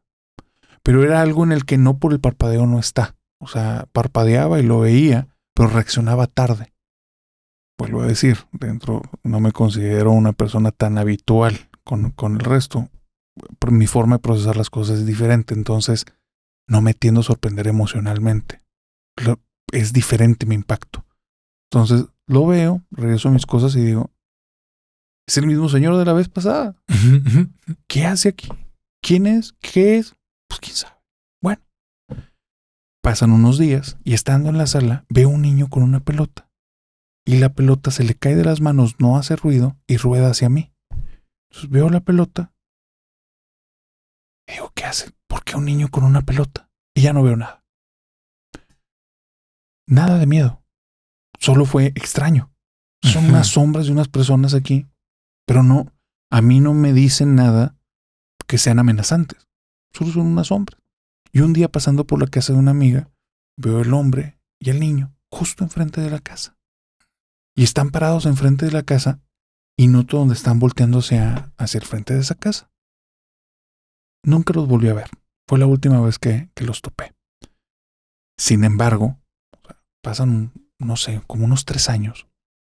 Ya no tiene que ver con esas presencias o lo que haya sido. Inclusive imaginación, pero entiendo las alucinaciones, las capto. Por la situación de utilizar tanto la imaginación, entendía muy bien cuando te estaba saliendo el sueño seguía presente y no lo distinguías, y esto no era así. Entonces, 3 años después voy a un viaje, voy a Michoacán a la casa de un amigo, y él me dice, antes de entrar a la casa, oye, en esta casa pasan cosas raras, te lo anticipo. Todas las personas que vienen aquí tienen algún encuentro así medio extraño, medio sobrenatural. Yo nunca he vivido nada. Yo no creo que suceda, pero no me sentiría tranquilo si te llega a pasar algo y no te dije. Entonces, ahí está la información. Dale. Fuimos una semana, Bernardo. Los primeros 4 días no pasó nada. Pero había otros inquilinos, otros amigos de su hermano. Todos estaban aterrados. Y decían que todos los días les estaban pasando cosas diferentes. Les hablaban al oído, les estiraban el pelo, sentían donde les agarraban las manos y no había nadie. Salían cosas volando de un closet. Cosas así raras, ¿no? Que dices, no sabíamos nosotros si eran bromas entre ellos, bien armadas, bromas pesadas, o realmente ocurría algo. Por el tipo de ambiente que tenían, yo lo adjudicaba más a bromas pesadas. Ok. En ese tiempo yo era un experto en hacer bromas pesadas, entonces luego ideaba cómo se podía hacer eso y decía, sí se puede, claro que se puede. Terrible. Sí. Jugar con los sentidos es una delicia. Montar a una persona en una experiencia que no entiende lo que está viviendo es algo muy bonito cuando no tiene una finalidad tan maquiavélica, ¿no? Pasar un buen rato. Entonces yo dije, a mí me suena eso. Sin embargo, algo raro me pasó una noche. Y ahí entendí que no estaban pasando bromas entre ellos. Ellos van a tomar, era una casa muy grande, muy grande. Te estoy hablando de, no sé, unos 70 metros por 100 metros de fondo. No, o sea, un terreno muy grande. Donde está la casa, digamos, la primera construcción, a donde estaba el patio, tú ya no llegabas a ver al patio porque había varias bardas, árboles y todo. Entonces ellos estaban en el fondo a más de 100 metros de donde yo estaba. Yo les digo que no traía ganas de tomar, no me gustaba ese tipo de ambiente. Era bastante más mocho y santorrón en ese entonces. Y les digo, no, yo me voy a dormir temprano. Me meto al cuarto, me doy un baño.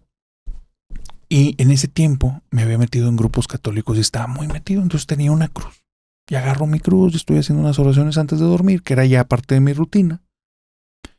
Me acuesto en la cama y tengo que decir algo que no he mencionado, pero las personas que vivían en esa casa eran personas exageradamente cuidadosas con todo. En la limpieza detallada, minúsculo, hasta el último detalle era importante para ellos. Los muebles que fueran tratados con mucho cuidado. Entonces notabas todo impecable ahí. Como muy pulcro todo, ¿no? Pulcro y en el trato, nada rudo, todo muy sutil, con mucho tacto. Entonces veías muebles antiquísimos en la casa y parecían nuevos. Pero muebles que dicen, estos nos los heredó el tatarabuelo. Tiene más de 100 Ujú. años y el mueble parecía recién sacado de alguna mueblería. Exactamente. ¿Por qué te digo esto? Porque lo que pasó ahí fue extraño. Yo me voy a acostar, me tapo y escucho unos pasos que vienen del fondo del pasillo. Al lado del cuarto era un pasillo grande como de unos 20 metros y vienen desde el fondo del pasillo y vienen lentos. Pasan por el cuarto. Tenía muy buena ecolocalización en ese entonces. Noto dónde van pasando de cuarto por cuarto, cruzan el mío y dije, es el papá de mi amigo, es el que vive al fondo de este pasillo. Después de mi cuarto, al lado derecho, hay una puerta que daba a la cocina y en la cocina había un refrigerador de metal. Ujú. Suenan los pasos donde giran, siguen caminando y ya se escucha donde ya pasó dos puertas, hay 2 barreras sonoras, no suena tan cerca Ujú. y entonces suena en el refrigerador. No. Y dije, qué raro, güey. Pues quién sabe. Suenan los pasos que salen de la cocina. Llegan al fondo del pasillo. Y entonces de regreso. Y en el refri. Y otra vez. Y de regreso. Me aterré. Me llené de pánico y dije, no es el papá, güey. No golpearé jamás el refrigerador así. Jamás. Eso fue lo que me prendió el foco. Yo he visto al señor que lo trata con una delicadeza absoluta. Sus hermanos no permitirían que nadie golpease el refrigerador. ¿Qué chingados está pasando aquí? Me destapo y digo, güey, pues voy a salir, nadie que se metió en la casa. Y en eso, güey, pues si se metió alguien, te puede ir mal. Que cierra la puerta, salgo. Y en eso, los pasos se detienen en la entrada de mi cuarto. No. Y no hay nadie, güey. No hay nadie. Me quedo viendo la entrada, no hay nadie. Me da un miedo, como en mi vida lo he sentido. Me tapo. Y los pasos ahora ya no son el de una persona, son varias en el pasillo. De ida y de vuelta al mismo tiempo.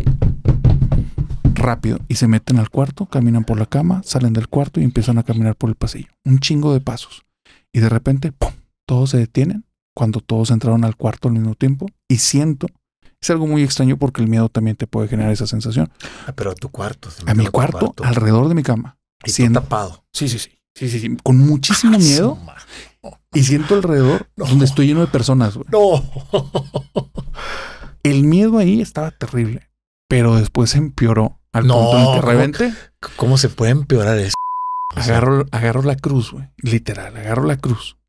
Y dije, güey, concéntrate y reza algo. Pero no rezo con la boca, güey. Rezo en la mente. Ajá. Y donde empiezo a pensar, Padre Nuestro, pum, se acabaron los ruidos, güey, se acabaron las presencias, ya no hay nada. Y en el momento en el que pienso, amén, y pasos adentro del cuarto. No, dije que... O sea, cada que terminabas de rezar algo... Solo recé una vez. Cuando dije amén en mi mente, todo regresó. Ay, güey. En ese instante, aventé la colcha y dije, la chingada, lo que me tope me tengo que topar, güey. Ya, no voy a volver a aguantarme aquí. Y ya me salí caminando. Creía una parte de mí para poder digerir la situación. Dije, me están jugando una broma. Y era la forma de poderla como contener. Donde llego al patio, están inconscientes, güey. Todos tirados. Hasta la madre de lo que tomaron. Una chava colgada en un árbol, otro güey aplaudiendo, atacado a la risa y los demás inconscientes. Voy con mi amigo enojadísimo, güey. Le digo, ¿quién chingados fue? Y me dice, ¿de qué, güey? ¿Quién se metió en la casa, güey? ¿Quién le golpeó el refrigerador? No mames, que le golpearon el refrigerador, güey. ¿Quién fue? Dije, no estés jugando conmigo. Bueno, ya pasaron 20 años desde entonces. Ajá. Cada vez que nos vemos, me ve y me dice, güey, no fue una broma, güey. Yo estuve con esos cabrones, nadie se metió en esa casa. No sé qué viviste ahí, güey, pero no fue nadie. ¡Qué fuerte! ¡Qué fuerte! No vi nada. Esa es la realidad, no vi nada. Pero es que a veces el no ver nada y escuchar todo Es terrible. es terrible. Es terrible. O sea, creo que el sentido de la vista es lo que te da certidumbre sobre algo. Al no tener un referente visual de algo tan fuerte como lo que tan viviste, espantoso. Tu imaginación vuela. Exactamente. Y llega a puntos en los que tú no te imaginas que va a llegar. Justamente porque a veces el terror más grande no es de lo que ves, es de lo que imaginas. Es de lo que imaginas. Es correcto. Claro. Yo como actor y como tallerista de teatro, yo trabajo muchísimo con la imaginación de los participantes, de los estudiantes. Yo me participo también bastante de mi imaginación. Y la imaginación, ok, lo que tú viviste me queda claro que no fue un producto de imaginación, porque es súper fuerte. Y sobre todo la conexión que dices que dijiste amén y pum, todo volvió de nuevo. Todo volvió. O sea, ¿cómo te lo juegas en la imaginación eso? Si estás en una circunstancia de mucho, de miedo, no un pánico porque pudiste tú como tomar una decisión y esa decisión se correspondió físicamente. Cuando alguien entra en pánico, se congela. Se congela, ¿no? Entonces, la imaginación es terrible cuando es partícipe de este tipo de eventualidades. No, es que le estás dando el alimento perfecto para que vuelva una pesadilla. Estás atizando el fuego, pero con todo. No, cállate, no. Qué fuerte. Entonces, sí. Oye, lo que yo viví o esto que yo creo haber visto, pues no es para nada. No. Te digo, lo mío fue auditivo 100%, no vi, pero tampoco lo defino. O sea, no sé exactamente qué fue. Sí considero que no fue imaginación. Sobre todo por el antecedente que todos ya tenían de lo que sucedía en la casa. Ajá. Y porque hay una situación que los monjes tibetanos le llaman tulpa. El tulpa es cuando algo en tu imaginación lo recreaste con tanta fe en que existe y con tanta fuerza mental que llega un momento en el que inclusive lo logras ver en el mundo real. Y eso ellos le llaman tulpa, que es como este amigo imaginario, entre comillas, que ya llega un momento en el que se matiza en el mundo. Y existen, parece que hay documentado algunos casos donde el tulpa lo pueden ver muchas personas. O sea, eso que recreó el monje, sí se matiza en el mundo real y hay varias personas que lo experimentan, que lo ven. Ajá. Como actor, con el trabajo de mente y la creación de personajes, ¿te ha ocurrido que alguno de los personajes, aunque sea mentalmente, cobre vida propia? Fíjate que hay una cosa que nosotros como actores tenemos muy presente, que es la conciencia de actor sobre personaje. Bien. Esa conciencia de actor sobre personaje te ayuda a aterrizarte en muchas situaciones. Claro que hay leyendas urbanas o mitos urbanos de actores que se han vivido tan intensamente un papel que el carácter se los termina por comer. El carácter, me refiero al personaje, se los termina por comer y son aprisionados de esos, ¿no? Sin embargo, en lo personal nunca me ha tocado una situación en la que yo haya perdido el control de mi imaginación y que esto me haya repercutido a alguna circunstancia o alguna situación como esa, ¿no? Bien. Me quedé enganchado de esta etapa en la que tú, debido al comentario de tu amigo, comenzaste como a tener pensamientos pues terribles, ¿no? En alguna ocasión como actor tuve la oportunidad de interpretar a el personaje que marcó mi carrera como actor. Fue un antes y un después.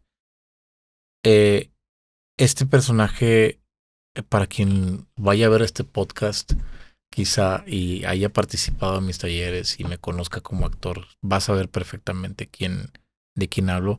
Pero se llamaba Teo. Y en la obra decían Teo el Feo. Para este personaje yo tuve que hacer trabajo de campo. El trabajo de campo en el actor es ir a esos lugares, es oler eso que el personaje dice que con lo que tiene contacto tanto olfativamente, visualmente, sensorialmente y emotivamente, sentimentalmente en algunos casos, ¿no? Entonces, para yo dar vida a este personaje, tuve que hacer un trabajo de campo algo extremo, ¿no? ¿Por qué? Porque imagínate que en el texto que es original de mi maestro Hernán Galindo, que también le mando un gran abrazo y un beso, imagínate que este personaje te dice en algún punto de la historia que el lugar de donde él viene es miserable y que los perros comen niños muertos. Los niños comen perros y ratas.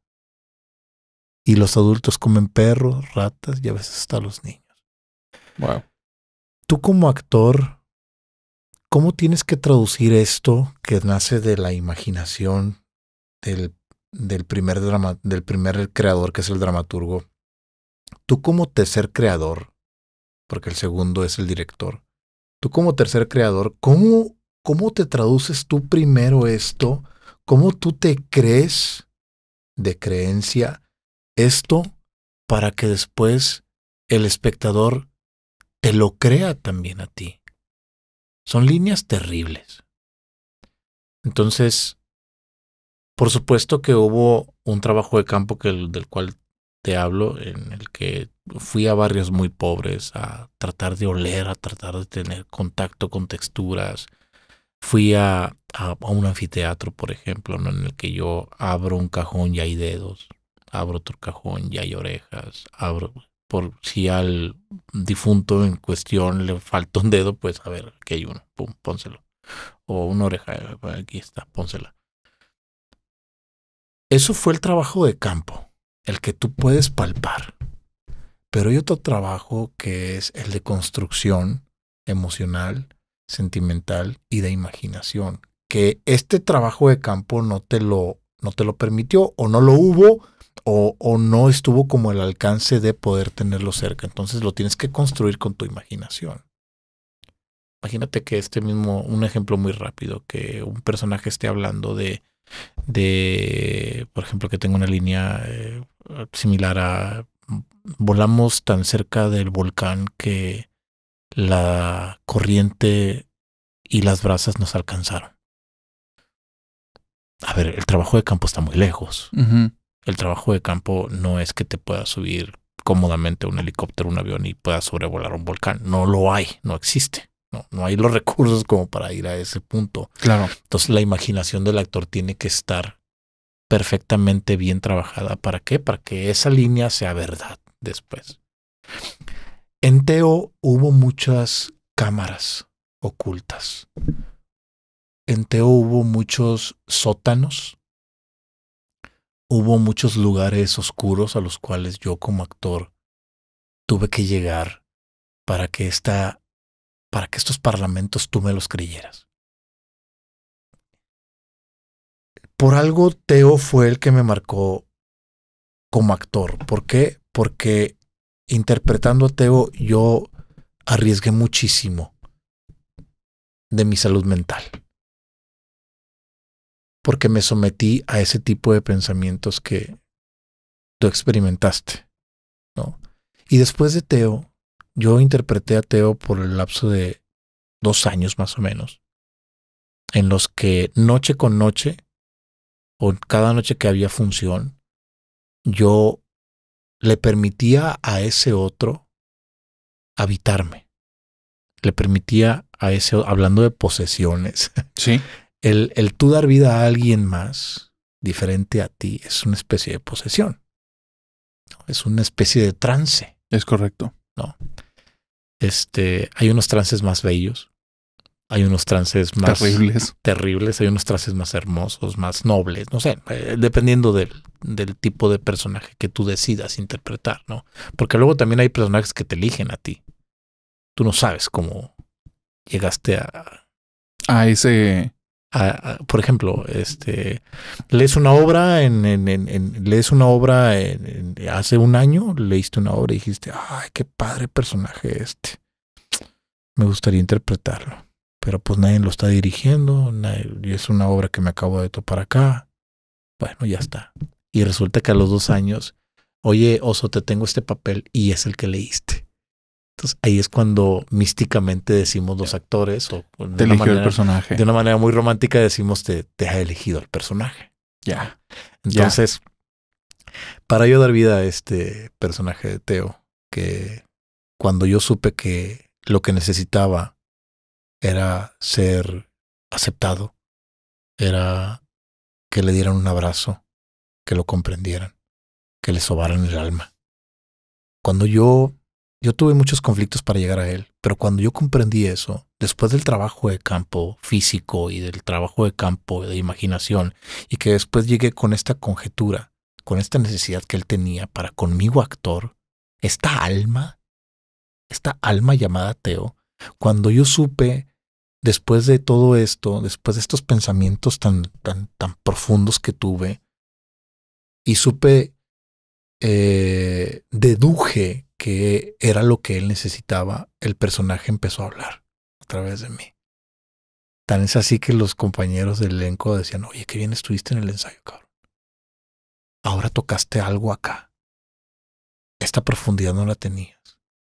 Y es cuando todo va empatando y la posesión del personaje te va, de alguna manera habitando, ¿no? Pero bueno, creo que me desvié un poquito del tema. Pero a lo que voy es que en respuesta a tu pregunta, el mundo de la imaginación del actor tiene un filtro llamado conciencia de actor sobre personaje. Cuando yo dije, Teo ya me está habitando de más, ahí dije, Bernardo tiene que entrar aquí y tiene que tomar un control, ¿no? Y ahí hay también algo que yo en mis clases le llamo el filo de la navaja, cuando el actor se sobrepasa de un alcance sentimental, mental, emocional y se comienza a hacer daño, ¿no? Pero esa es como mi referencia a tu pregunta acerca de si en la profesión me ha ocurrido algo cercano a lo que estamos platicando de estas vivencias, ¿no? Uh-huh. Eso es lo que... Sí, tienes un freno de mano ya uh-huh. por la misma profesión que sabes que de cierta manera te pones al filo al permitirte uh-huh. ser poseído por personajes, ¿no? Sí, es que sabes que yo románticamente pienso en los personajes de esa manera. Como si estuvieran como vivos, reales. Tú eres un personaje, por ejemplo. Yo soy otro personaje. Si alguien viene acá y hay alguien que le interesa contar una historia acerca de un chico que hace un podcast y otro chico que va a este podcast y que en el podcast sucede algo cifrado en algo extraordinario, ese otro va a verte como personaje a ti y va a verme como personaje a mí. Claro. Y luego va a escribir lo que vio o lo que vivió, ¿no? Entonces, sí. Yo siempre les digo a los participantes de los talleres que no vean a los personajes de manera frívola, que no los vean como una caja de cartón o como un trapo que me cuelgo cada vez que voy a dar función. No. O sea, el personaje tiene dientes, tiene todo lo que tenemos nosotros, tiene huesos, tiene carne, tiene sangre, tiene cerebro, tiene emociones, tiene sueños, tiene metas, tiene fracasos, tiene todo eso que nosotros hemos vivido. Entonces, en ese sentido, pues... Ya me llevaste un punto. Cuando trabajas con Teo, uh-huh. Teo te lleva a toda la inmundicia. Uh-huh. Sí, ¿verdad? Te lleva a este vacío, hueco, miedo, sin sabor de la vida. Uh-huh. ¿Cómo logras poner el freno de mano cuando Teo ya está tomando más de Bernardo? ¿Cómo Bernardo puede resurgir de ese sótano en el que se tiene que encerrar para que Teo actúe con libertad? Cuando lo asocio en ese momento de Teo, mi madre ya había fallecido. Mi abuela falleció en la temporada. Fue en 2014 cuando mi abuela fallece. Yo estaba en temporada con esa obra. Y cuando yo agarro el freno de mano y digo, a ver, entra Bernardo, entra, pum.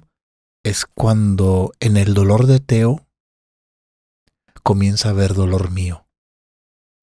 Cuando en los paralelos, cuando Teo habla de el maltrato que sufre, hay un punto en el que se cruzan. Cuando tú tienes, aquí está Teo y aquí está Bernardo actor. Se van acercando. Pum. Los ensayos, la construcción de personaje. Hay un punto en el que ¡pum!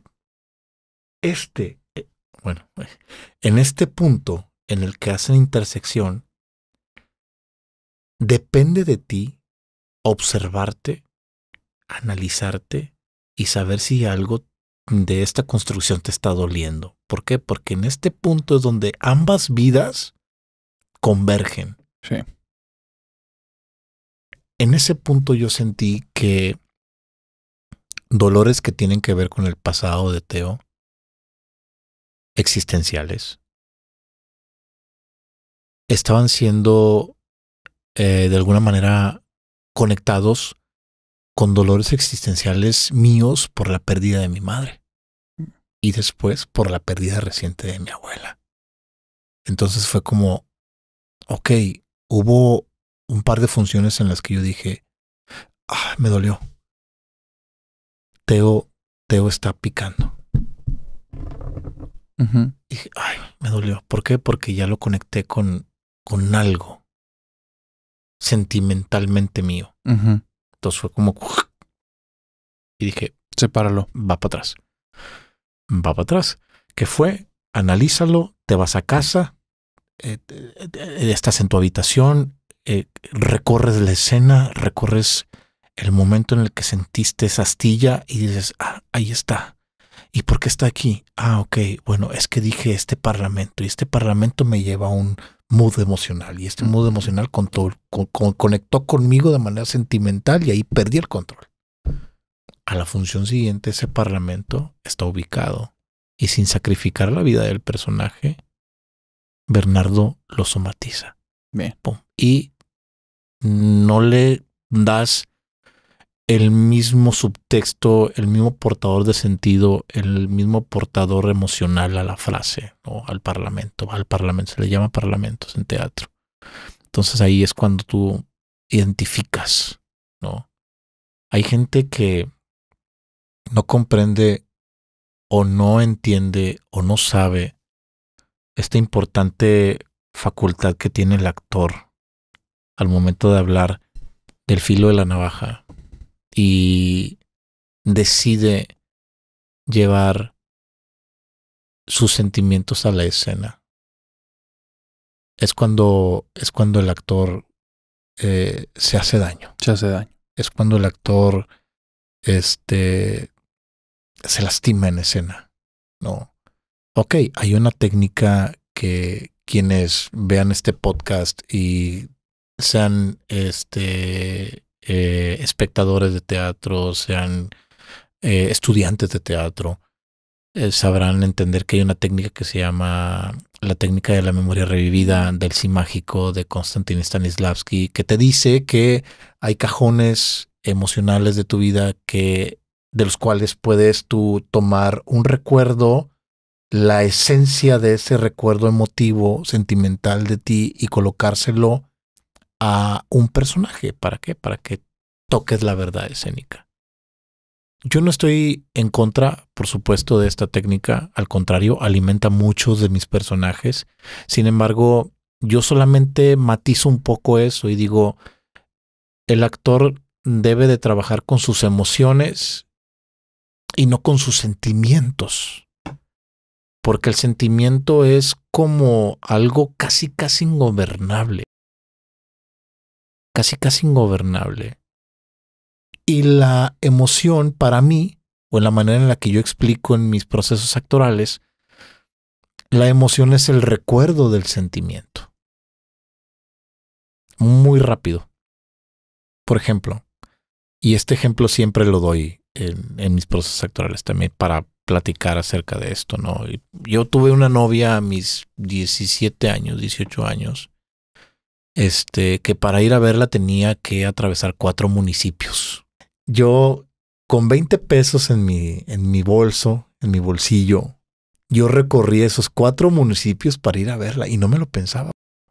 ¿Por qué? Porque yo lo que sentía era un amor, un sentimiento de amor. Entonces, ¿a dónde vas? Vive a 4 municipios de aquí. ¿De qué me estás hablando? Llevas 20 pesos en la bolsa. O sea, y si se te antoja una coca, X me vale. Oye, y ya, si llegas a quedarte ya hasta las 12, 11, ¿cómo le vas a hacer para regresar? No me importa, yo quiero ir a verla. Y ahí iba Bernardo, 17 años. 18 años a ver a esta novia, ¿no?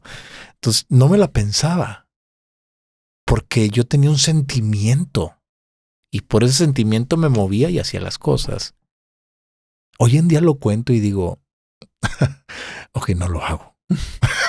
¿Por qué? Porque ni tengo 17, 18 años, ni ella representa ese sentimiento para mí.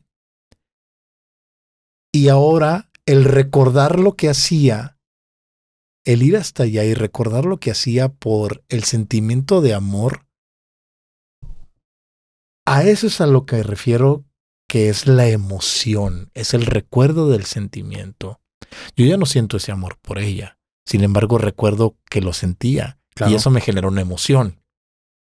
Eso es lo que yo utilizo a la hora de construir mis personajes. Recuerdo emociones. En algunos he tocado los sentimientos. Si el personaje lo amerita. Si hay una profundidad precisa a la cual tengo que llegar, utilizo un poco mis sentimientos. Pero puede que no te vaya muy bien si siempre estás utilizando tus sentimientos. ¿Por qué? Porque el sentimiento es ingobernable. El sentimiento es lo hago y no lo pienso. Lo hago, lo vivo y no lo pienso. Como el odio. Amor y odio. Uno hace lo que sea por amor. Y uno también puede hacer lo que sea por odio. Es que lo quiero matar. Lo mataría. Estás hablando desde el sentimiento. Cuando superas ese odio, recuerdas lo que sentías y dices tú, qué fuerte. Lo podría haber matado ahorita ya X, pero sí recuerdo que lo odiaba mucho. Entonces, recuerdo que el sentimiento es la emoción con la que nos jugamos. De cierta manera, es como focalizar las sensaciones físicas y emotivas sin necesidad de tener la conexión con la situación de memoria específica, que eso le intensifica a un nivel en el que se vuelve incontrolable. ¿Más o menos estoy entendiendo? Sí. Es dentro de tus emociones tú tienes un gobierno, porque ya no te duelen.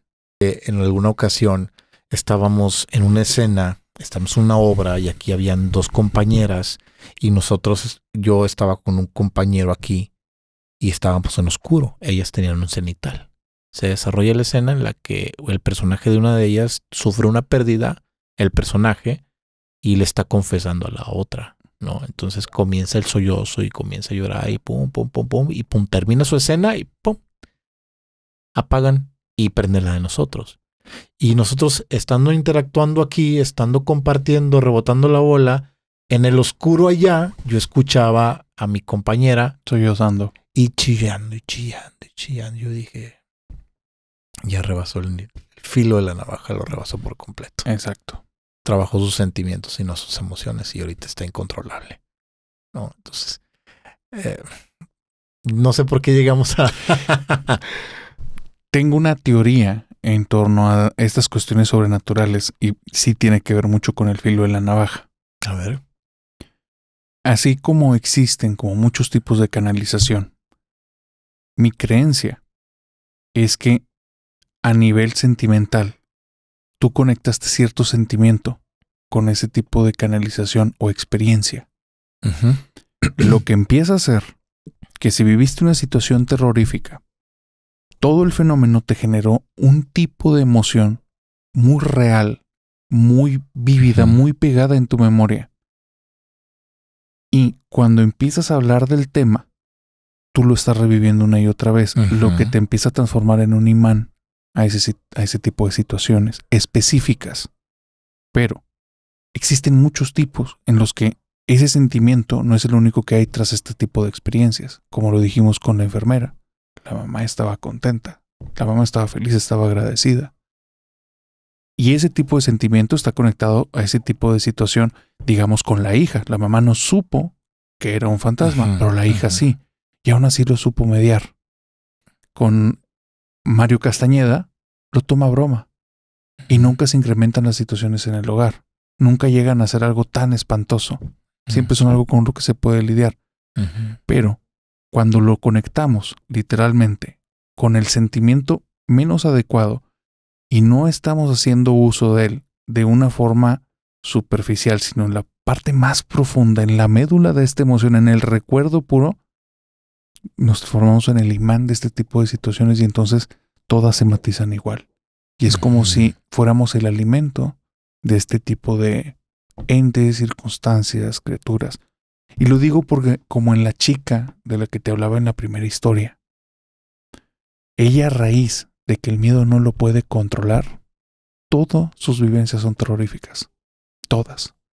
Pero hay personas que manejan el miedo y empiezan a experimentar otro tipo de emociones. Y mi creencia es que entonces empiezan a traer otro tipo de situaciones.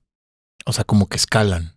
Más que escalar, es como si unas fueran el alimento de unas y otras el alimento de otras. Entonces unas no comen miedo, otras comen tranquilidad, paz o amor. Ya, entiendo. Y generas ese tipo de situación. Pero si para ti ver algo instantáneamente, vamos a suponer que ves a una persona y que notas por alguna situación que no debe de estar ahí, porque alguien te lo hace saber. ¿A quién estás viendo? ¿Al Señor? ¿Cuál Señor? Y eso instantáneamente a ti te despierta tu miedo en su más instintiva forma.